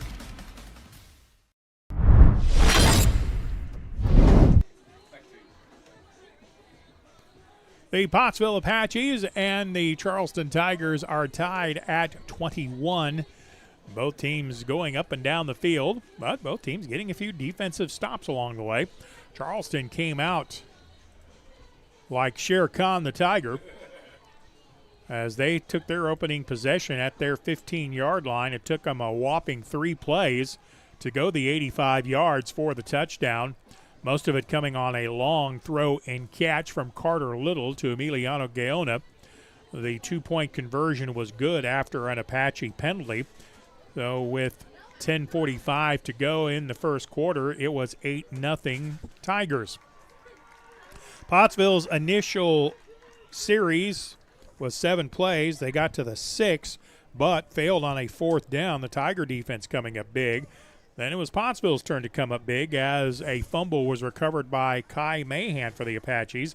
Gave his offense the ball at the Tiger 43-yard line. The touchdown was a 10-yard run, 3-play, 10-yard run by Mahan. Point after attempt was perfect by Nelson Velasquez, making the score Charleston 8, Pottsville 7. Tigers' next possession, they went a total of 77 yards. Once again, 3 plays, most of that coming on a long touchdown pass again from Carter Little to Emiliano Gaona. This time the point after attempt was no good. Tigers led it 14-7. Apaches answered with a long touchdown, 62 yards. It took the Apaches 11 plays. It was a 3-yard touchdown run for the Apaches. I think that play came on 4th down. Point after attempt was good, and the game was tied at 7. Well, we had another touchdown. 1, 2, 3, 4. 4 possessions in a row. The team scored. Tigers took the ball after the kick at their own 38-yard line. Took them 8 plays to go 62 yards. The touchdown was another pass from Carter Little, this time to Aiden Kilpatrick from 13 yards out. Point after was good by their kicker, Miguel Almeida. That made it a 21-14 lead for Charleston with 10:21 left to go in the half. Pottsville took the ball then and was able to drive the ball after a very good kick return from the Charleston 48-yard line. Pottsville able to run the ball in from 8 yards out. Touchdown run by Tate Cobb. Point after was good, and the game was tied at 21. No other scoring, and that's the score at the halftime break, 21-21. Jim, your thoughts on that quarter or that half? Well, to quote the great philosopher from Bakersfield, California, let's see here if we can make this happen. 5 words. Well, that's not it. Steve, as the song goes, we've got a tiger by the tail. Oh, Buck Owens? Can you hear it? I can hear it. All right. Well, that's what we have in Pottsville tonight. We have the Charleston Tigers by the tail, and hats off to our secondary. You know, we have given up some yards, some touchdowns, but, man, we are staying in this ball game. We're tied up at half, 21-21, and, Steve, I can't wait for the third quarter to start because this is an exciting ball game. All right. We appreciate the work of everybody in the first half. Come back and join us for the second half. The Charleston Marching Band getting ready to take the field. We still have lots of halftime entertainment here. Again, at the break, this game is tied at 21. I'm Stephen Glenn. So long for just a little while.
So that had been the 2013 or 14 season that they won the championship. When the story was back then.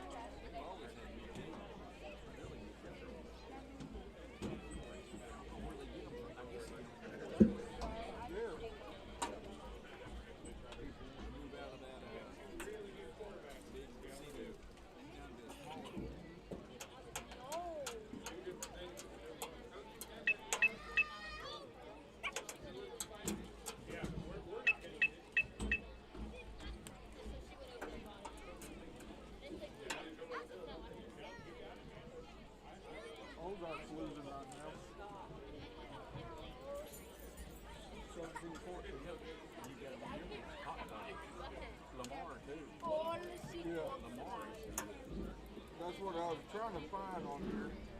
Because I'm on the Fearless Friday ordeal.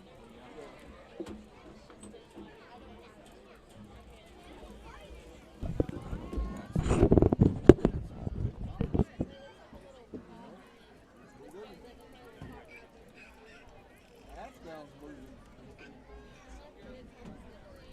Teams down there are always good. Yeah, but who's Ashdown playing? Fayetteville? Mills University. Okay. Oh yeah, no idea. Mina 7-0 Little Rock Hall. Mina's winning that. Mina's in our conference.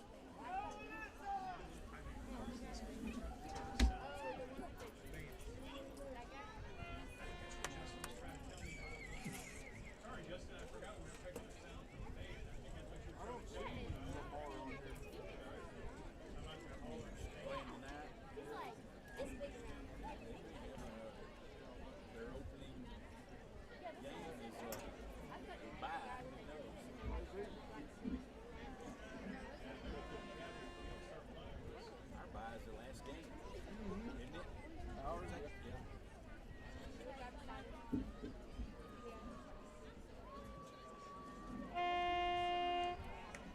Wonder how much playing time that like me and my boys get to play next week. Your boys might get some. We better toughen up. They better toughen up a little bit more. They're pretty tough. They got a lot of talent ahead of Ben, and he's what he does. Oh, and yeah. I mean, you probably get kickoff return or something like that. Unless they just. You never know. I mean, You never know. you look how fast Brady is this year compared to the last 2 years. He's changed forward. Brayden's always been kind of Yeah. Well, Brady's caught up with him. Yeah. I mean, not even high. old season.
Welcome back to John Needham Stadium in Pottsville. Boy, this crowd here, a very nice crowd, has seen a very entertaining football game. 42 points in the first half. This game is tied at 21 as we begin the second half of play.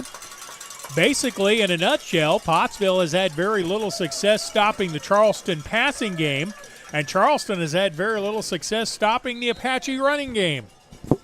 Although the Apaches running out of a spread formation, they still had a lot of success running it right up the middle. 2 touchdown runs for Miller Mahan, 1 touchdown run by Tate Cobb as the Pottsville Apaches retake the field. The Tigers, well, they've thrown 3 touchdown passes. Carter Little completed 2 of them to Emiliano Gaona. And then the other touchdown pass, the last touchdown pass by the Tigers. I'm trying to look and see here. That was a pass to, it wasn't Gaona. The last touchdown was by Aiden Kilpatrick wearing number 1. So we are ready to get going. Quarter number 3. This kickoff brought to you by Tyler Riley of River Valley Realty, and we appreciate that. The run up and the kick. High, not very long, taken by Nutman at the 20, return to the 25, across the 30, the 35 to the 36-yard line. Nice return by the Apaches. Caleb Turek took the return, brought it back to the 35-yard line. And again, the Apaches are going to have pretty good field position to begin this half of play. They'll start at their own 37-yard line. First down and 10. With 11:54 to go. We are just underway.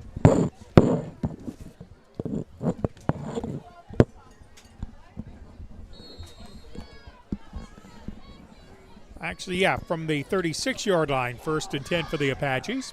Mahan in the pistol formation. Mahan's going to give it straight ahead. This is the way the Apaches started, had success. This time the running play gets across the 38 to the 39-yard line as the near side official comes in to spot the ball. That ball may have come loose. I think the Apaches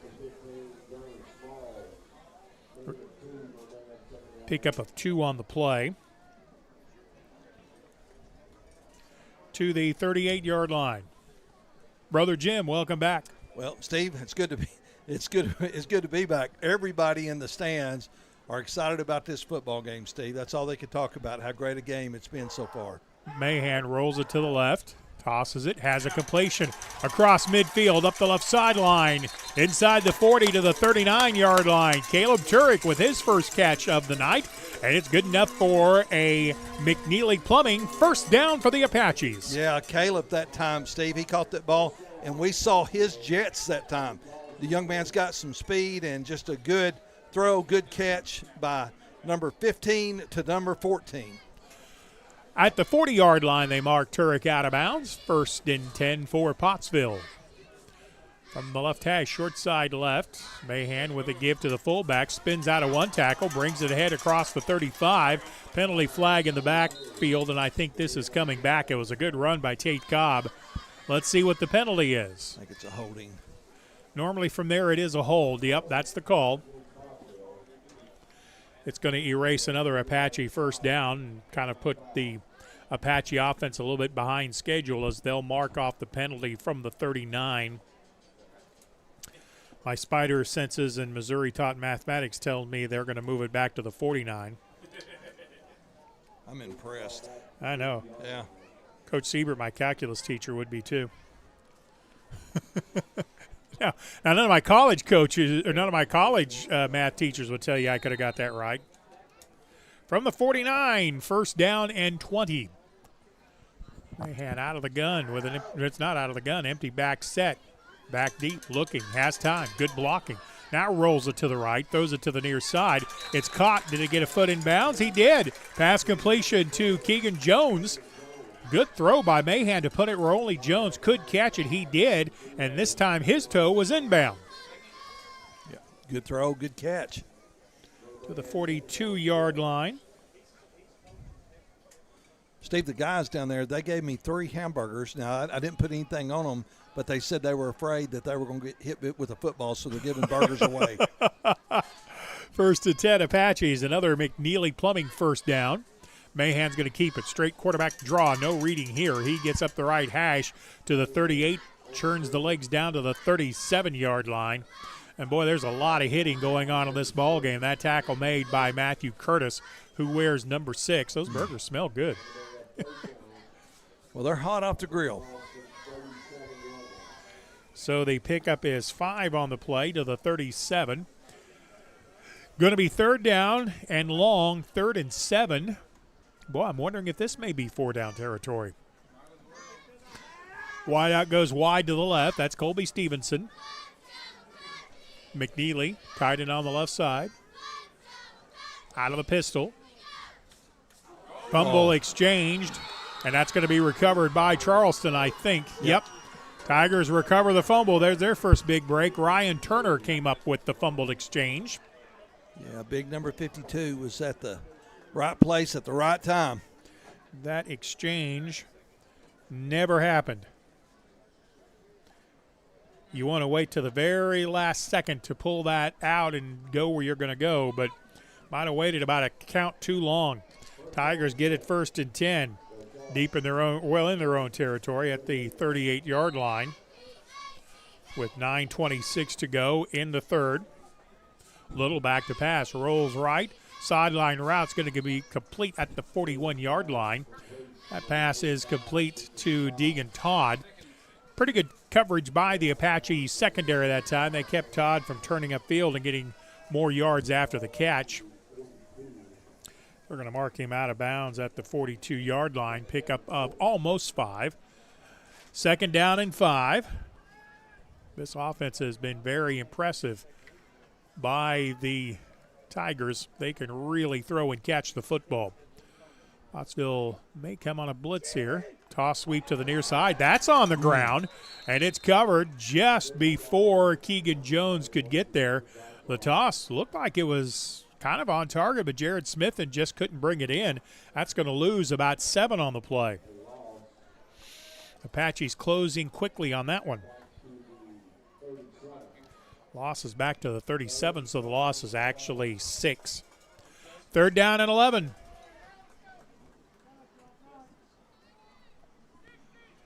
From the 37-yard line, 3rd down and 11. Ball on the left hash. Slot to the right. The single back switches from left to right. Pottsville bringing a middle linebacker blitz. Little gets away and then gets hammered by a host of Apaches.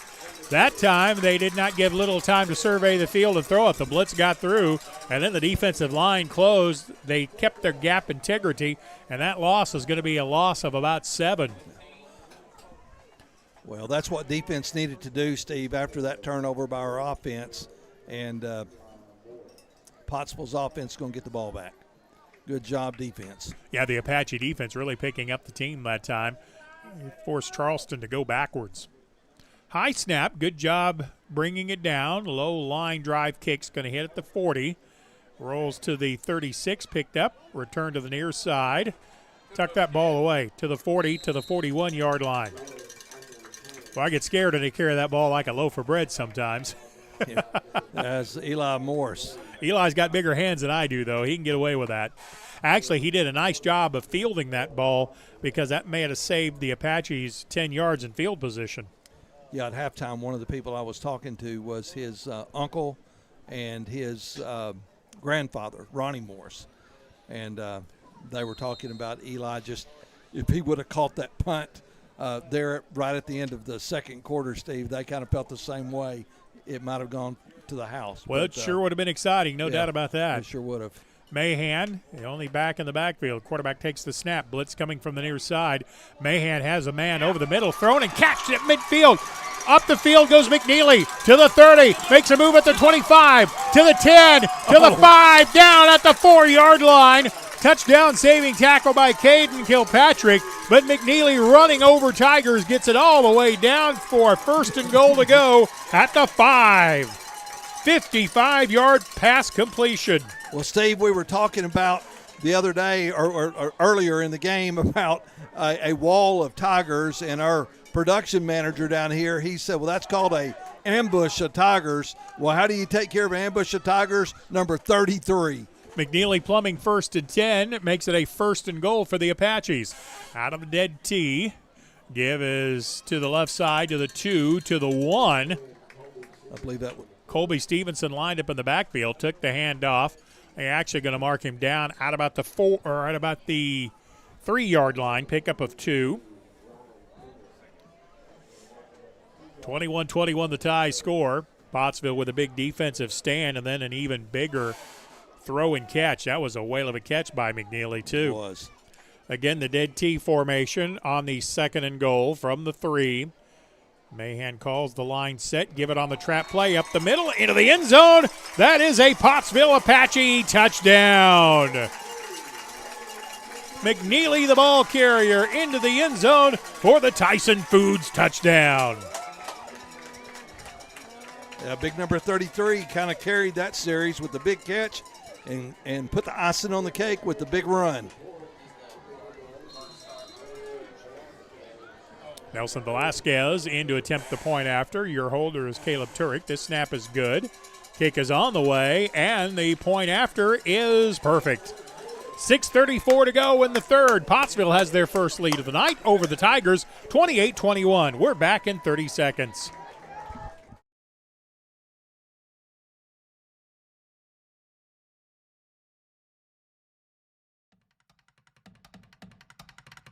Get fired up for a fantastic football frenzy next Friday as the Elkins Elks face the formidable Warren Lumberjacks in a fight to the finish in what promises to be a fierce, fan-fueled feature game. Fire up your Friday night with some of the finest football in the state of Arkansas. Will the Elks elevate their game, or will the Lumberjacks log a victory? Find out next Friday right here on the Arkansas Sports Network. Pottsville Apaches with their first lead of the night. They lead at 28-21. Again, the defense with a big stop, forcing a punt. And then a long throw and catch from Miller Mahan to Landon McNeely. Got the ball to the 5, and then McNeely powered it in to put the Apaches on top. High short kick to the near side. Fair catch called at the 25-yard line. The official had already blown the play dead. I think the Tiger fell on the football. Smart play by Zane Schaefer to make that fair catch. Well, Steve, here we are, first lead of the night. Now, Schaefer, I think, actually dropped the football, but the official had already blown the play dead. I don't know if Pottsville fell on that or not. It wouldn't have mattered.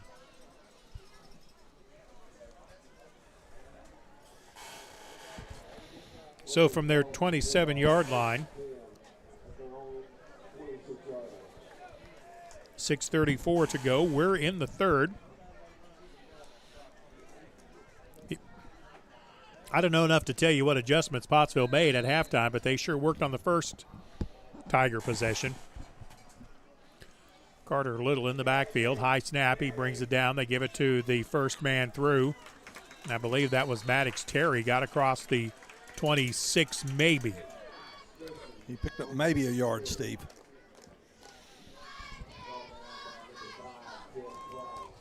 Trip Price coming up to make the stop. Maybe a half-yard gain on the play. 2nd and 9 coming for the Tigers.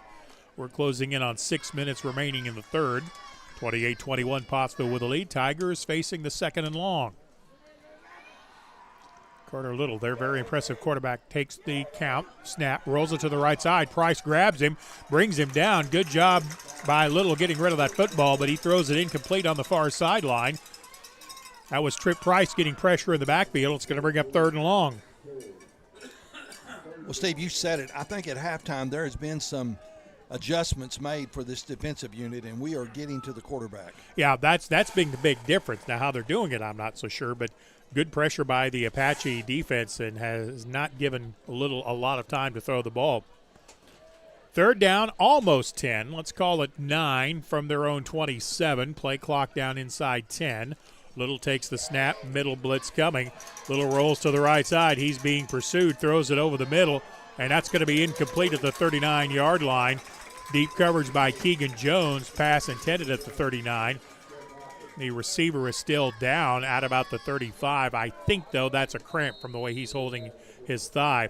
And, again, good pressure by the Apaches. Coming on the blitz that time was Gavin Surratt, I think. Was that number 34 chasing the quarterback? I believe it was. He forced that throw a little sooner. The receiver did break open, but the quarterback Little had to let that go before he wanted to, and it fell incomplete. Timeout on the field for the injury. Again, I think this may just be a cramp from the way they're working on it. 5:48 left to go, quarter number 3. Apaches lead at 28-21, and we're back after this 30-second timeout.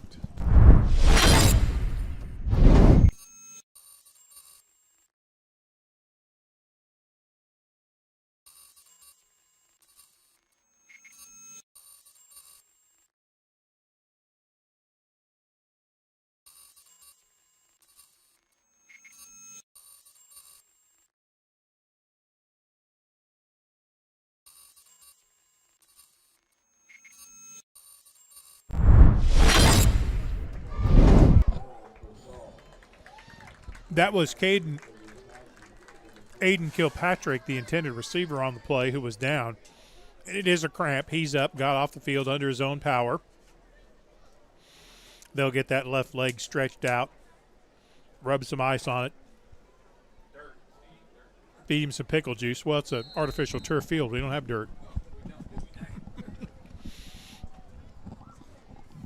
4th and 9. Charleston set to kick it away. Line drive kick hits at the 40, fielded by the Apaches, return to the near side.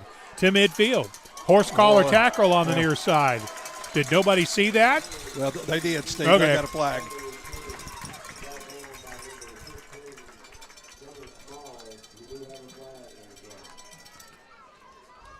Good return by the Apaches, and then the horse collar tackle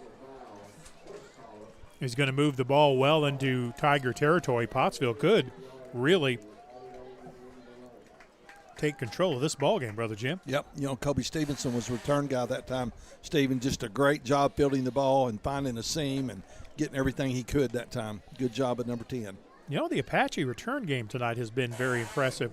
They haven't taken anything to the house, but they've given the offense a very good field position. Absolutely, and then you get a 15-yard penalty like that. It just adds to the sweetness.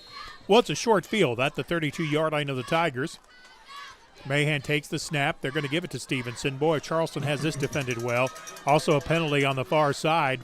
That's going to lose yards back to the 37 and then even more after the penalty. Yeah. Play like that, you just need to turn it upfield and get what you can. Charleston did a good job of gap integrity, and Stevenson had nowhere to run on that play. Penalty is a hold on the Apaches. They're going to decline it and take the loss because that would have been a mark off from the spot of the – well, it would have been mark off from the spot of the foul, but that was the line of scrimmage. Yeah. And you'd have replayed the down. Loss of 6 on the play, back to the 38. That's how the defense of the Tigers wanted to begin this drive.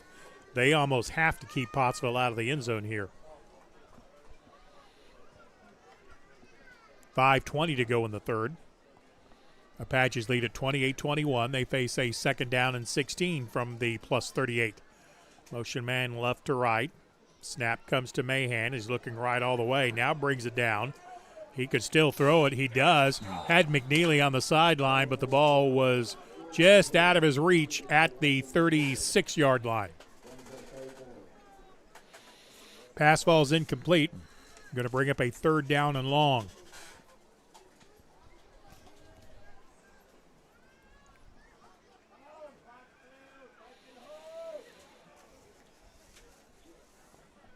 Well, let's see. This might be an interesting chance if the Apaches don't pick up the 1st down but do get a good plus play to see how far Nelson Velasquez can kick a football. What we've seen tonight with the point after touchdown, Steve, I think he's good for 40. Well, from here it'd be a 52-yarder. You'd like to see him get the ball to the 30, maybe inside it. And we've got a whistle, the penalty on the play. Delay of game called on the Apaches. Well, so much for that thought.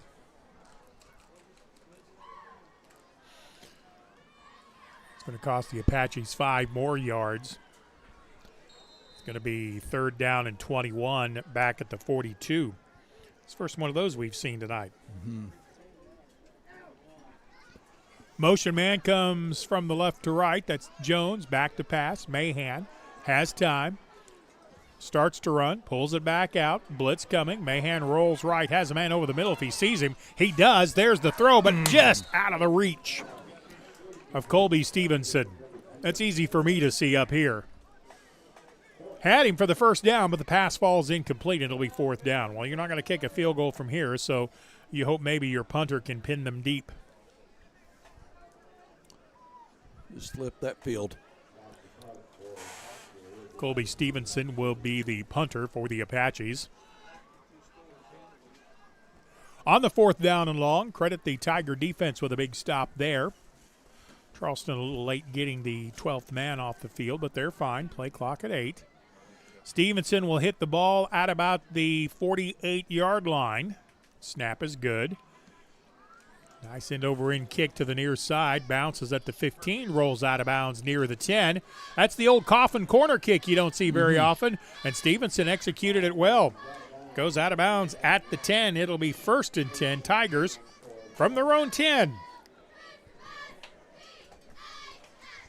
So far, this third quarter's kind of been a defensive battle. Both defenses playing very well in tough situations. And Pottsville's the only team that found the end zone, so that's good. It gave us the lead, 28-21. Quarterback is Carter Little. He has 3 touchdown passes on the night. Venture to say he's up close to 200 yards throwing the ball. Single back in the backfield. They bring a motion man. They're going to try to run it. Pottsville has this defended very, very well. That's going to lose a yard, maybe 2 on the play. Good defense by Pottsville. They read that all the way. Tackle made by Mason Vick. Yes, Jessica, your young man made a good play there. Loss was even more than I thought. Mark it back at the 5-yard line. Loss of 5 on the play. 2nd down and 15 for the Tigers. In fact, it may even be 2nd and 16. Steve, I got a quick score from our production engineer. Elkins is up, I believe, 41-0 over Dardanelle. Ouch. Elks are loaded again. Little back to pass. Rolls right under pressure, being chased. Pass is complete. Out across the 13 to the 14-yard line. And, Steve, we do have a new production assistant, and that is Carter Mendez. I believe I said that right. And then Anthony Hoke is the new cameraman. Reverse that. Anthony Hoke is the production assistant, and Carter Melendez is the cameraman, the new cameraman tonight. Guys, welcome to the crew. 3rd and 8 for the Tigers. They have trips to the left side, 1 wide out to the right. The Apaches look to be playing this straight up. They are. They're not blitzing. Quick pass over the middle. Oh, what a throw and catch across the 30 to the 34-yard line. That pass complete to Chastain. Now, that was a timing route. Their timing was perfect. I'm sorry, that was Emiliano Gaona on the completion. He is really good. We've called his name several times on some pretty big pass plays this evening for the Charleston Tigers. They needed 8, picked up 10. That's a Tiger 1st down. Yeah, Gaona has 2 touchdowns tonight. He's got to be up over 100 yards receiving.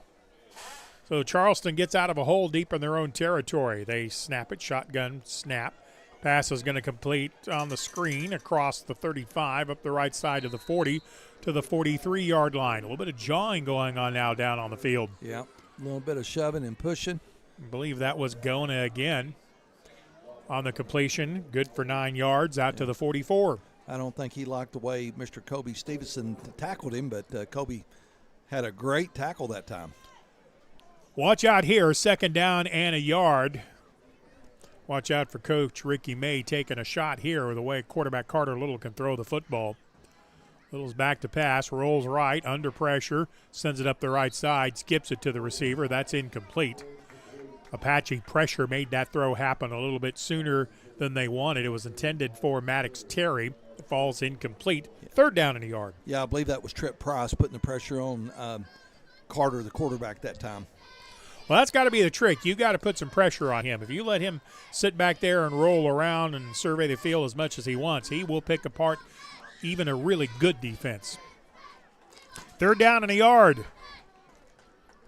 Pottsville walks several men up to the line of scrimmage. They're kind of expecting a run here. Little back to pass, rolling left, has a man on the near side. That's going to be complete at midfield. You could see Todd coming on the wheel route. And again, a timing route is complete. That's going to be a 1st down for the Tigers into Apache territory at the 48. Well, once again, this offensive coordinator for the Charleston Panthers, they have schemed this game very well, Steve. Wrong cat. Wrong cat. Yeah, they're the Tigers. They're the Tigers, not the Panthers. We get the Panthers next week. Well, we got the Panthers last week. That's true. We get them again next week. But now we got Tigers. And the right side tight end, who I think the pass was going to be intended for, took off very early and will get called for a 5-yard illegal procedure call. That's embarrassing when you're the only one that thinks that's the snap count. It is. It's kind of like the color guy calling the Tigers Panthers. No, that's all right. I get that. Mark off of 5, puts it back at the 47. Like I say, we had the Panthers last week, and we get them again next week. Yeah. We're definitely in the middle of a cat attack. Tigers have it 1st and 15. They're back at their own 46. A minute 50 to go in the 3rd. Pottsville leads this game 28-21. Carter Little out of the pistol, rolls right. Pass is going to be complete at midfield, but good coverage across the way.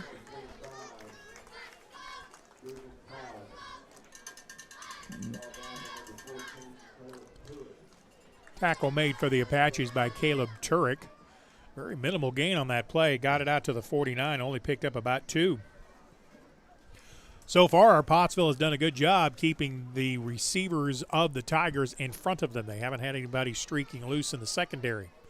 2nd down, let's call it 13 from the 49 on the right hash. Motion man is Gaona going right to left. Watch out for him. They roll away from him, Little over the middle, and it's going to be incomplete. Good coverage in the secondary by the Apaches. Nice job by Keegan Jones.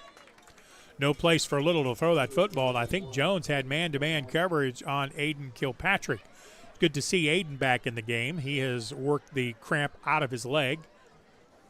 Curled up, but good coverage by the Apaches will bring up 3rd down. Yeah, Jones was almost there in time for a pick on that one. Well, I think if Little had thrown it where it could be caught, I think it would have been an interception. As it is, 3rd and 13 with a minute 30 to go. We are in the 3rd. In an empty backfield, Carter Little, the quarterback, trips to the left side. Pottsville only rushes 3. They drop 9. Little rolls to the right. Intercepted at the 43-yard line by the Apaches. That's what happens when you drop 11. Sladen Graham dropped into his zone and picked it off for the Apaches. Yeah. Sladen Graham found him a graham cracker in that Oski. Good job, number 12. And the Apache defense once again holds. With a minute 12 to go in the 3rd, the Apaches again have it deep in Tiger territory.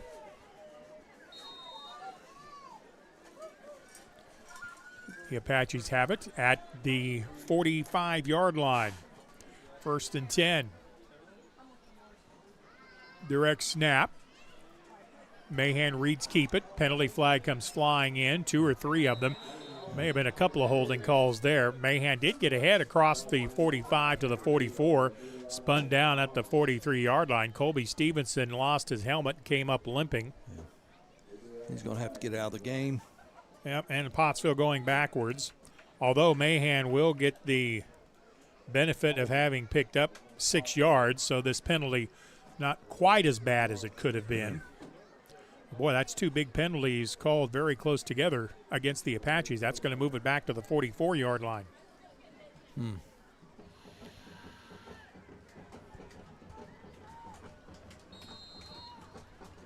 So it'll be 1st down and about 20. Minute 14 to go in the 3rd. Pottsville 28, Tigers 21. Trips wide to the left side, slot formation to the right. Mahan with an empty backfield. Now they bring Jones in motion. That means 4 receivers on the left side. And Mahan's going to keep it, makes a man miss, gets to midfield into Tiger territory at the 35, to the 31, to the 30-yard line. I believe that's going to be a McNeely Plumbing first down for the Apaches on a quarterback draw. Yeah, Steve, and then I think there was some jawing going on at the end of it, and I think that's probably going to go against the Charleston Tigers. Yeah, the officials are huddling up. Might have been a late hit on the play. Yeah, the Tiger defense backing up from the 30. So the penalty is Coach May is not happy across the way. Yeah, he's not, but what a ball game, and there's a lot of tension. It's a personal foul. That's a personal foul. That's going to move the ball to the 15, isn't it? I believe so. Isn't 30 minus 15, 15? Well, when we did math in Morrilton, that's what it was. I'm telling you what now, I paid close attention in my college calculus. 1st and 10 from the 15-yard line. Mahan takes the snap, gives it to Cobb, has running room across the 10, spins down to the hash at the 8, maybe the 7-yard line. He's going to be fairly close to first down. They're going to mark him down at the 9. Pickup of 6 on the play. 2nd and 4 for the Apaches with 45 seconds left in the third. Pottsville leading at 28-21, looking for more. They split Caleb Turek wide to the left. Tate Cobb, the single back in the backfield behind Mahan, the quarterback. McNeely, the tight end on the right. They give it to Cobb, and the Tigers saw that. No, Mahan pulled it out, took it himself, inside the 5, to the 4, to the 3-yard line. But he fooled me, Padre. Well, he got me too, Steve, because I thought he handed it off, but he just held on to it and pulled it out of his belly and got down to, it looks like they're on the 1. They are on the 1-yard line. That's another McNeely Plumbing first down for the Apaches.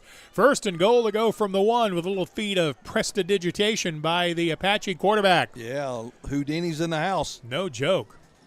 Cobb, the single back in the backfield, and Pottsville jumps off sides. So that'll move the ball back 5 yards. Boy, that's a tough play for that. Dead ball foul on the false start. Well, when you get on the 1, you want to stay. You don't want to go backwards. And that was a play where the Apache offensive line was excited to go block somebody and forgot the snap count. They thought they kind of looked like the left side of the line thought they were going on the first sound, whatever it was, and that wasn't the call. Penalty will put it back at the 6, so 1st and goal from the 6.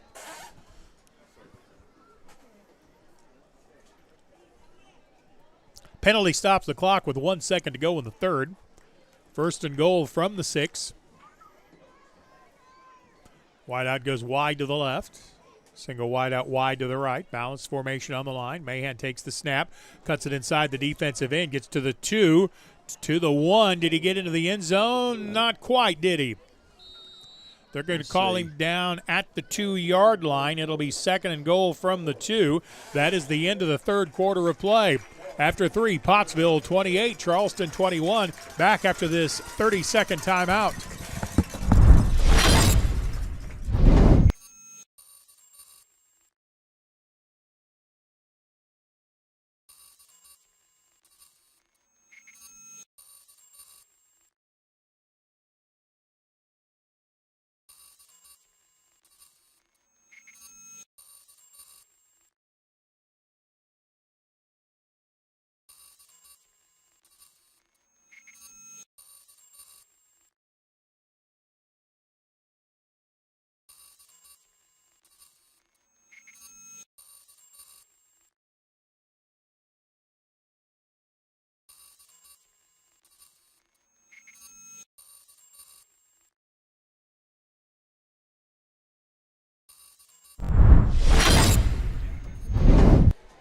Pottsville 28, Tigers 21. Can you believe, Padre, that we only had 1 touchdown in that third quarter? Defense has kind of dominated that period, and sure didn't think you'd hear me say that after that 42-point first half. Pottsville looking to take a 2-touchdown lead here. They have the ball, 2nd and goal to go.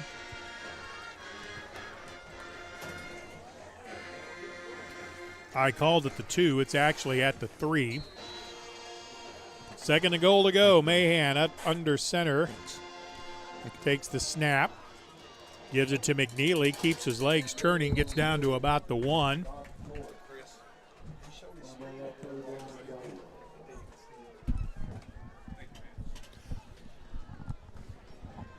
Third down and goal to go. Ball is right at the 1.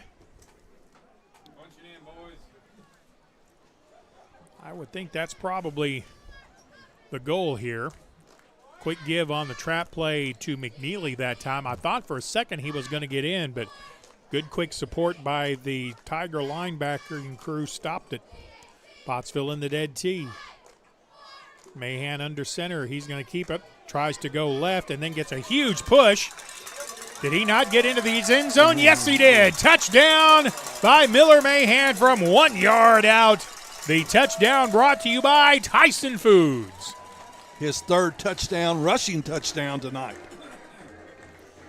Good job by 15.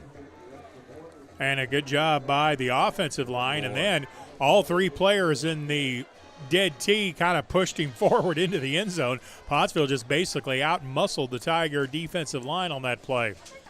Nelson Velasquez in, Turek the holder. The kick is up, and it is good. 11-13 left to go in the game. Your new score, Pottsville 35, Tigers 21. Back in this after this 30-second timeout. Just like the Apaches, I am here to help you score big. Regardless if you are buying or selling, I'll guide you every step of the way. You can call me at 479-970-5079 and we'll connect the dots on getting you where you are trying to go. Speaking of going, let's go Apaches!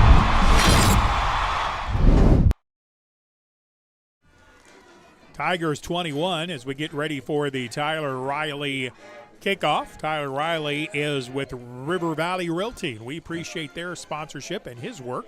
You bet. Helping us bring you this broadcast. Well, I guess actually it's a web stream. Pottsville will kick it off. Nelson Velasquez, who's had a good night tonight, will hit it about the 40. Tigers looking for a big return. Momentum on the Apache side. High short kick. It's going to go out of bounds on the near sideline. At the 31-yard line, so what's the rule? You can take it 5 yards from there or at the 35, or you can make Pottsville kick it again. Is that right? Yeah, I think so, Steve. And looks like they're going to line up at the 35. Now, they probably want to save the time, to be perfectly honest. Yeah. And speaking of just some good sponsors and people supporting the press box tonight, we want to give a shout-out to Caleb Turek's dad, who cooked a good meal. I think it was part of their tailgate party tonight for our local fans, and they shared their grub with us, and it was very good. A little Cajun smoke action. Yeah, and he just brought up a Gatorade, too. So we had sausage, and chicken, and veggies. Oh, and corn. And corn. Squash. 1st and 10 Tigers. They hand off up the middle, trying to catch the Apache line napping, but nothing happening there. Good play. The handoff was to Smithson. Yeah, Gavin Surratt for Pottsville. Speaking of squash, he squashed the ball carrier that time. If you weren't going to say it, I was. Great minds think alike, right? You beat me to it, Padre. Well, I don't mean to be corny, Steve. Especially smoked corn. 2nd down and 8 from their own 37. Pottsville leads it 35-21, 10.5 to play. Again, they hand it off on the draw play, and again, Pottsville there to close it down to nothing. Tackle made by Caleb Stansel coming in and run support. That's going to lose the 5 yards they picked up on 1st down. Yeah. Stansel had a big game last week against the Heber Panthers, and tonight he's having a pretty good game against the Tigers. I don't know. And I'll ask Coach Rust after the game when we talk about what they're doing differently in this second half, but this has been a whole different Apache defense. Still need to come up with a few more stops, though. 3rd and 10, 9:55 and counting to go in the game. Pottsville over the Tigers 35-21. Carter takes the snap, rolls the pocket to the right, looking down the field, has a man complete at midfield. That's that man again. Giona gets down to the 30 to the 29-yard line, and that's the first time in a long time Pottsville lost contain on a play.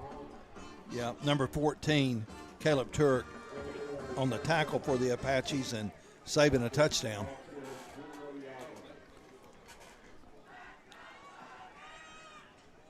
"67 yards on the throw and catch for the first down. That certainly flips the field. Clock continues to wind. Tick a little faster. 9:17 to go in the game. Play clock is down to 10. Now the Tigers have the play in. Gunnar Schmaltz in at one of the running back positions. It starts as a double barrel shotgun. Then they switch Smithson out. Give is straight ahead. And Pottsville there to stack that up for no gain at all. Number 5 and 25 in there for the Apaches. Trip Price along with Caleb Stansel. There's Stansel again making the stop. I'm not real sure what this fascination of running straight ahead suddenly has been for the Tigers, but the Apache defense has come up big on those. I think they're trying to catch Pottsville blitzing. Yeah. The only thing I can think of. The play went for absolutely no gain and keeps the clock running. Pottsville with a 2-touchdown lead, 35-21, 8.5 to go. Carter Little out of the gun, back to pass, looking right, under pressure, and the pressure forces the throw before the intended receiver, Deegan Todd, was ready for the ball, and it falls incomplete. Pretty good coverage that time in the secondary, but it was the pass rush that forced Little to throw it before he wanted to. It was, and once again you had Stansel and also big number 63 for the Apaches was in there as well, and that is J.L. Gray. Love us some J.L. Gray coming from the inside on the pass rush. Give the big man some support here. 3rd down and 10 from the 28-yard line. Tigers have it. Bring a motion man right to left. So far, when they've done that, they've gone to the motion direction. They're not this time. Short pass going to be complete. They got it to the right side to Smithson. Smithson makes a man miss at the 25, brings it upfield a couple of steps further, and then is tackled. Yeah, Steve, I'm afraid we might have had a face mask on that, but I'm not for sure. Well, there's a penalty right in the area of where the tackle was made, so we'll see. It's against Pottsville. At least that's what the official signaled. He didn't signal what it was. But I fear you're right. That's going to give the Tigers a first down. Yeah, and it's 15 yards. That hurt. Face mask penalty will move the ball to the 13. Pick up a 15 on the play, on the penalty. First down from the 14, I should say, for the Tigers. Snap to Little. They're going to run it to the left side. And again, Pottsville's going to make the hit for no gain at all. Trip Price up to make the stop of Smithson. And that play is going to lose a yard. Back to the 15-yard line. Back maybe even the 16. 2nd down and 11 for the Tigers. They're deep in Apache territory at the 14. Pottsville leads at 35-21, 7.5 to go in the game. This has been a long drive, but it's also used a lot of clock. 2nd and long for the Tigers. They're going to go on a straight waggle to the right side. Pottsville has it covered pretty well. Pass over the middle is complete to the 10, to the 5, into the end zone. That's going to be a touchdown for the Tigers. Kirkpatrick got behind where the blitz came from, and nobody was there to pick him up. And I think, is Charleston going for 2 here? Let's see. I thought I saw their coach hold up a 2. Let's see, Steve, there. No, I believe the kicker's on the field. Okay, yep.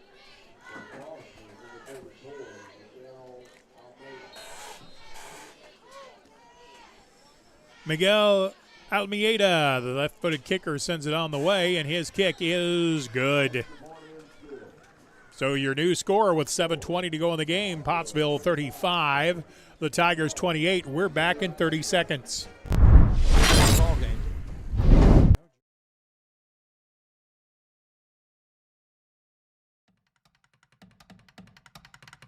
Get fired up for a fantastic football frenzy next Friday as the Elkins Elks face the formidable Warren Lumberjacks in a fight to the finish in what promises to be a fierce, fan-fueled feature game. Fire up your Friday night with some of the finest football in the state of Arkansas. Will the Elks elevate their game, or will the Lumberjacks log a victory? Find out next Friday right here on the Arkansas Sports Network.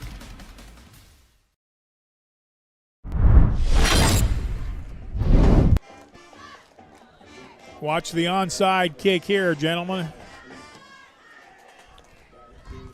In fact, this is a different kicker.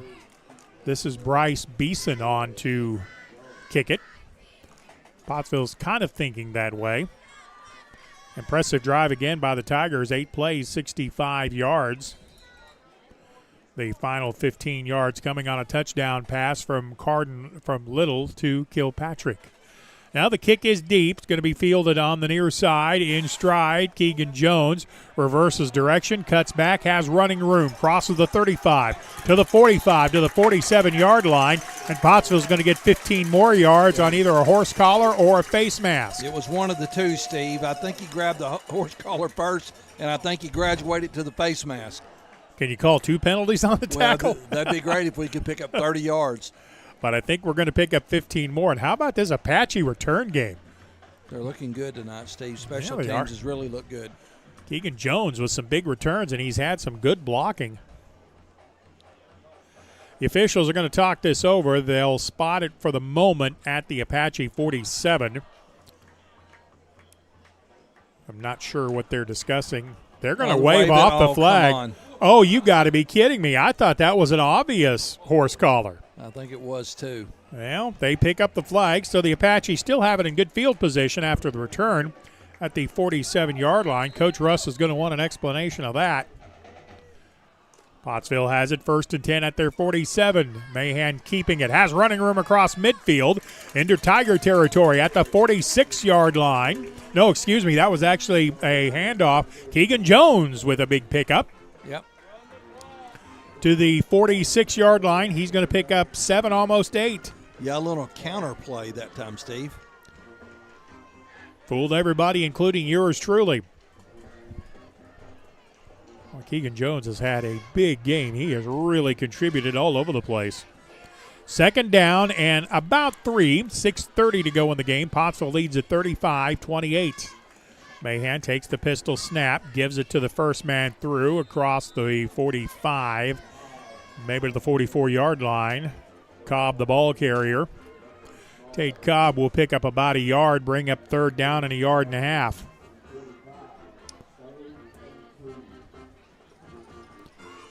Big 3rd down play coming here. Pottsville would like to pick up the 1st down and keep that clock running. We're under 6 minutes to go. Apaches by a touchdown, 35-28. Miller Mahan has an empty backfield. Tigers showing single coverage everywhere. They think Pottsville's going to run it, and they are. But behind good blocking, Mahan straight up the field inside the 42 to the 41-yard line, and that's going to be another McNeely Plumbing 1st down for the Apaches. Yeah, keep that clock churning.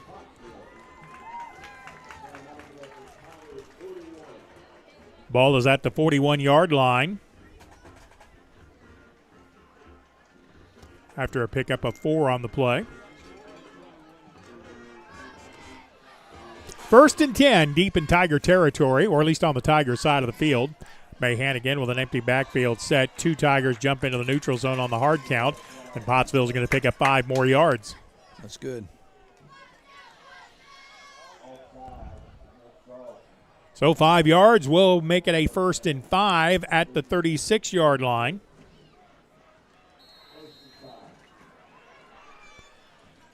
.5:17 to go in the game as the clock continues to run. Now the Apaches can take their time and run the play clock. Steve, I want to give a shout-out to Scotty Bly. He is actually listening to us tonight. I know he had a little procedure done, and he's kind of off his feet right now. But, Scotty, we're thinking about you, praying for you, and thanks for listening to the ball game tonight. Mahan takes the snap under pressure, steps away from 1, brings it up the field himself, gets across the 35, almost got out of the tackle there. I think Mahan probably got back to the line of scrimmage. Tackle is made by the Tigers' Ryan Turner, number 52. He does pick up about a yard to the 35. 2nd down and 4 for the Apaches. That's going to take another 25 seconds off. We'll be under 4 minutes by the time the ball is snapped this time, I believe. Pottsville leads it 35-28. Mahan, empty back set. Takes the snap, back to pass, screen, complete near side at the 30 to the 29-yard line. Caleb Turek with a nice catch. I believe that's going to be good enough for another McNeely Plumbing Apache first down. It is, man. You're talking about somebody's really developed not only on the defensive side of the ball, but also on the offensive side. Caleb Turek, number 14, is showing his hands and showing his speed tonight with two really good catches tonight for the Pottsville Apaches. First down and 10 for the Apaches. 3:58 to go in the game. Pottsville at the Tiger 28 with the 1st and 10. Mahan lost the handle on the exchange. I think he fell on the ball. Boy, that was dangerous. That's twice tonight the Apaches have had some issues at the mesh point. This time they fall on the football. Loss of 3 on the play. I'm a little surprised the Tigers aren't calling timeout. Ball is going to be spotted at the 31-yard line. 2nd down and 13 coming. We'll be under 3 minutes to go in the game after this snap. 35-28, Pottsville with the lead. Defense is shifting. I wonder if they're confused. Mahan is not. He's going to turn it upfield. He slipped just as he turned, got inside the 30 to the 28, but if he could have planted and gone, he might have been gone. He had some running room. Boy, he did, Steve, but he just hit a slick spot out there and just couldn't keep his feet. 3rd down and 11. And again, the Tigers continue to let time come off the clock. 2:47, 2:46 to go in the game. 35-28, Pottsville with a lead. The Apaches still having another 19 seconds they can take off the play clock. Well, basically what the Tigers have done is said the defense has got to get a stop here. 3rd down, about 11. Mahan rolls left, pulls it upfield, cuts back at the 25. Inside the 25 to the 24, tackled at the 24. It's going to bring up a 4th down. This will be an interesting call. And Charleston does take a timeout here. I'm going to keep it here because they're going to spot the ball down at the 24. It's going to be 4th down and 5. From the 24, this would be a 41-yard kick. Probably 42 yards. Nelson Velasquez has that kind of leg. But on 4th down and 5, if you go for it here and pick it up, you in all effects in the game. Yeah. So what do you think, Jim? You're the coach. Well, I see Coach Choppa down there sharing some good advice with number 80 right now on the sideline. So I don't know what they're talking about, but I'm sure Coach Choppa is probably saying, dude, if you get an opportunity, you got this. This is going to be a real interesting call. 4th and 5. I think Coach Rust is going to send the offense back out on the field. Well, I think he is too. And I see Miller Mahan. I see Landon McNeely. If nothing else, Pottsville may try to draw Charleston off with a hard count. They've done that twice tonight. 4th down and 5. Slot both sides of the field. Mahan to take the snap on the 4th and 5. Motion man Stevenson limping in motion, becomes right to left. Now lines up again. Yeah, I think Pottsville's going to try to get the Tigers to jump offside if they can. 10 seconds on the play clock. And the Apaches, I think, are going to use a timeout here. Yeah, they were trying to use the hard count to draw the Tigers offside. Guess who's going in the game? Velasquez? Yes, sir, number 80. And Coach Choppa just gave him his kick and block, and here we go. This would be big. He drills this through, and I think it's probably the ball game. Let's see, from the 25-yard line, go back 7 yards. That's the 32 where he'd actually hit it. So it'd be a 42-yard kick. Caleb Turek is the holder. He's done a good job tonight. A couple of times the snap from the deep snapper has been offline, but Turek has gotten it down. Well, a couple of times I've said I thought Velasquez would hit this from 40 yards. We'll see if he has that kind of range. I love it. Well, Steve, we have watched him kick. You know, last week we kind of looked at each other and said, hey, man, we got a kicker. Yep. And Nelson has done a great job, man. Nelson Velasquez, number 80 for the Pottsville Apache. Steve, what is it, about a 41? Yeah, officially it's going to be 41 yards on fourth down. Pottsville leads at 35-28. Here comes the 41-yard kick by Nelson Velasquez. The snap is good. The hold is good. The kick is off. It's got the distance. It is good! Nelson Velasquez, and that would have been good from 48 or 50. Way to go, number 80. Woo! Nelson Velasquez drills the 42-yard field goal attempt. That's big. That is big. Have the Apaches ever had a kicker that could hit it like that? Steve, not like that. I mean, we've had some good kickers over the years and some good kids that would kick for us. But I think that's probably the longest field goal in Pottsville Apache history. Pottsville leads it by 10, 38-28 as we get ready for another kickoff brought to you by Tyler Riley of River Valley Realty. So the Tigers are going to have to score quick and get the ball back.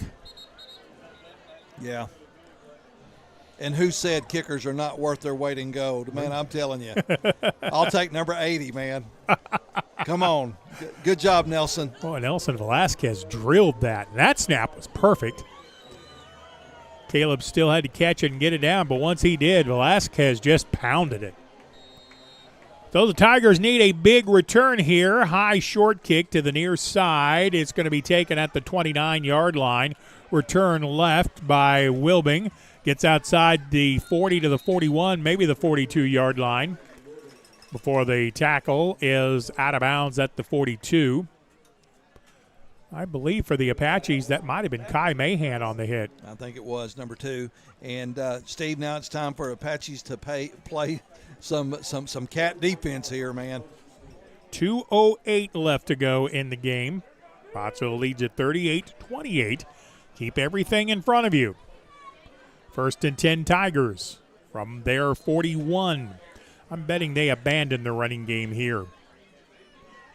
In fact, Pottsville coming on a blitz from the outside. Throw to the right side is going to be complete or dropped. It was dropped. Incomplete.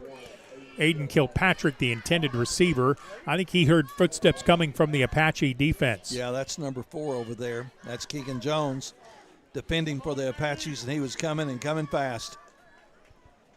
Pass falls incomplete. So again, the 41-yard line is the line of scrimmage. That play only took 4 seconds. 2:04 to go in this one. Pottsville leads at 38-28. Carter Little, the quarterback, he's going to roll the pocket to the right, throws it over the middle, and it's going to be incomplete at the 45-yard line. Little actually had 2 receivers over there. Emiliano Gaona dove for that ball. I don't think that was intended for him. I think that pass was actually intended for Maddox Terry, who was about 4 yards further down the field and was wide open. Yeah. But Kai Mahan was there defending for the Apaches, and good job, number 2. Tigers may have done the Apache defense a favor there. Pass falls incomplete, 3rd down and long. That only took a couple of seconds. We're down to 2 minutes. This was the NFL. We'd have the 2-minute warning. If it was college football, we'd have the 2-minute timeout. Here we play on with a 3rd and 10 from the 41. Pottsville showing a blitz. They've got pressure. Rolling to the right. Pass is going to be complete at the 41-yard line. Into the 30-yard line. Tigers got away with a hold in the backfield. Boy, they did, Steve. I mean, it was obvious. They actually tackled an Apache rusher. Ball gets down to the Apache 31-yard line for the 1st and 10 for the Tigers. 1:39 as the clock continues to move. Motion man comes left to right. That's Todd. I'm not sure he knew the play. Now they get it to Little. Little is facing blitz pressure rolling left. Throws it up for grabs into the end zone. Has a man there, and it's going to be complete, and it is a touchdown. Once again, the Apaches let a defender get behind him, and I think that's Emiliano Gaona again. Wow. 31-yard touchdown from the quarterback, Carter Little. And that's the third touchdown catch of the night by Emiliano Gona.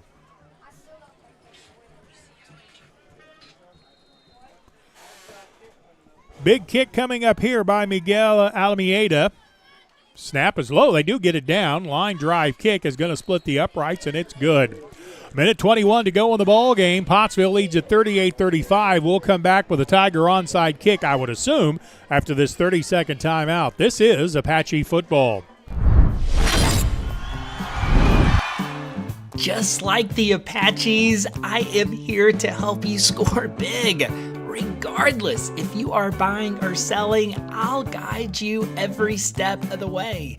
You can call me at 479-970-5079 and we'll connect the dots on getting you where you are trying to go. Speaking of going, let's go Apaches!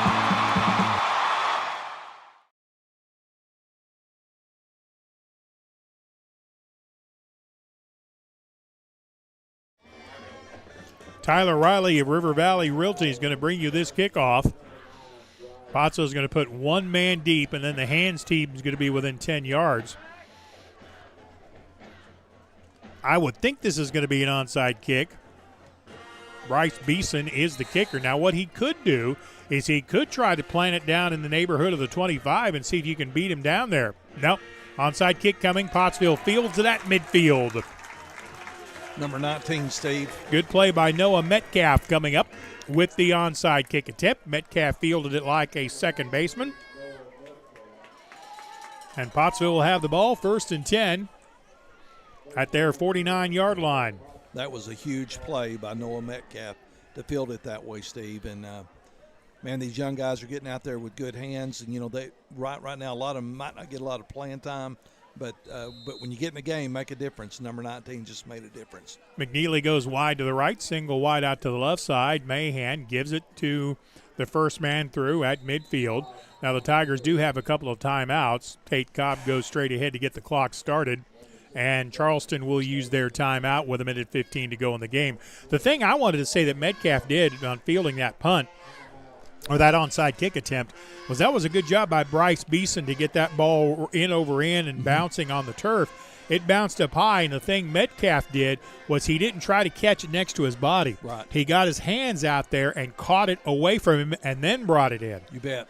And that's a very sure-handed play.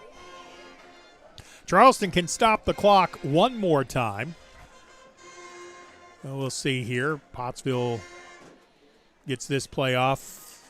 And it could take it down to about 1:08 to go in the game, or Charleston would take their other timeout, take their final timeout. Steve, if the game ends with this score, 3 points, it's just like last week. Yeah, once again, the field goal kicker. Yeah. It's almost your player of the game, man. I'm telling you. I was thinking the exact same thing. From midfield, 2nd down and 11 for the Apaches. Tate Cobb, the single back in the backfield. Mahan takes the snap, pulls it away from Cobb, sprinting to the outside, turns it upfield. It gets down to the 45, the 44, the 43-yard line, maybe the 42. Miller Mahan with a nice gain. Boy, when he plants that foot and turns, he really goes. Boy, he does. They're going to stop Mahan about 2 yards short of the first down. Charleston takes timeout with 1:07 to go. Let's see here. 1:07 left to go in the game. Pottsville leads at 38-35. We're back after this 30-second timeout with more Pottsville Apache football.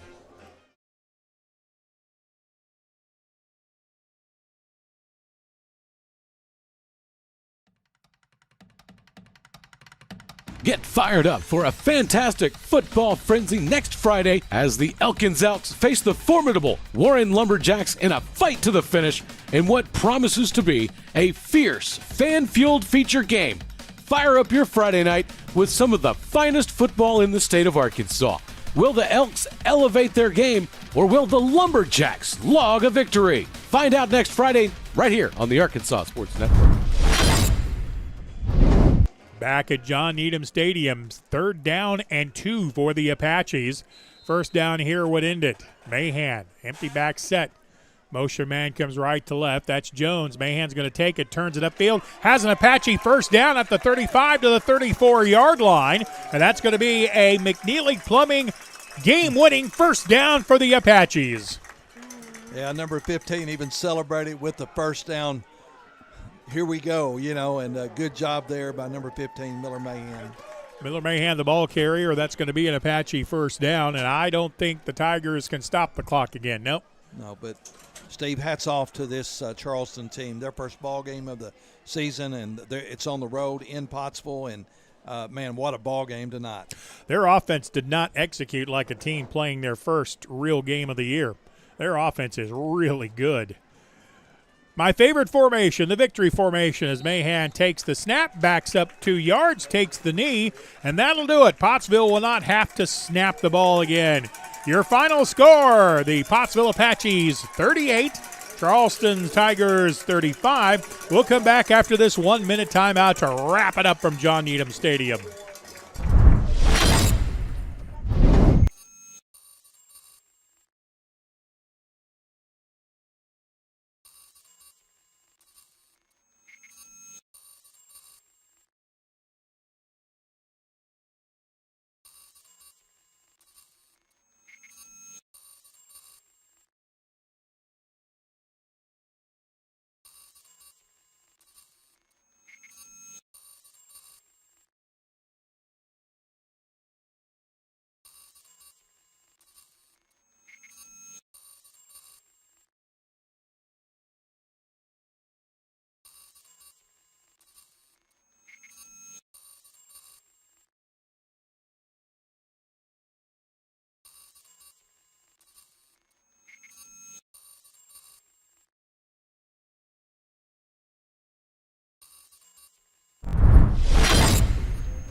Pottsville Apache Football on the Arkansas Sports Network, and if you did not see the entire game, I strongly suggest you go back and watch it. This one was fun.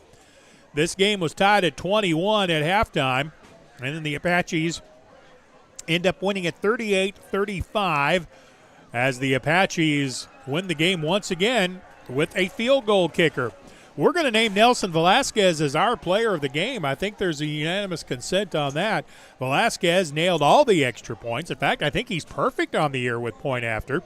And he hit a 42-yard field goal after an Apache drive to put the Apaches up by 10 at the time. But then the Tigers went pretty much the length of the field, scored a touchdown, and went for the onside kick. And a nice job by Noah Metcalf fielding that onside kick, and the Apaches able to run out the clock 38-35. What a job by the Tigers. Boy, give this Charleston team a lot of credit. This quarterback, Carter Little, he is a good one, and I'd have to think he has college potential the way he throws the football. He is really something special.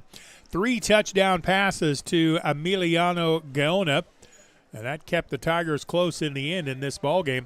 Pottsville's rushing game just a little too much for the Tigers to stop. And again, the kicking of Nelson Velasquez. With the win, Pottsville is now 2-0 on the year. Nice start for the season for the Apaches. And we're back on the road next week in Clarksville. Padre, what'd you think of this game? Hey, 2-0 against Panthers and Tigers and Panthers next week. Steve, man, what a great ball game. What a great way to start the 2024 season at our first home game with the big victory against a very good opponent in the Charleston Tigers, Steve.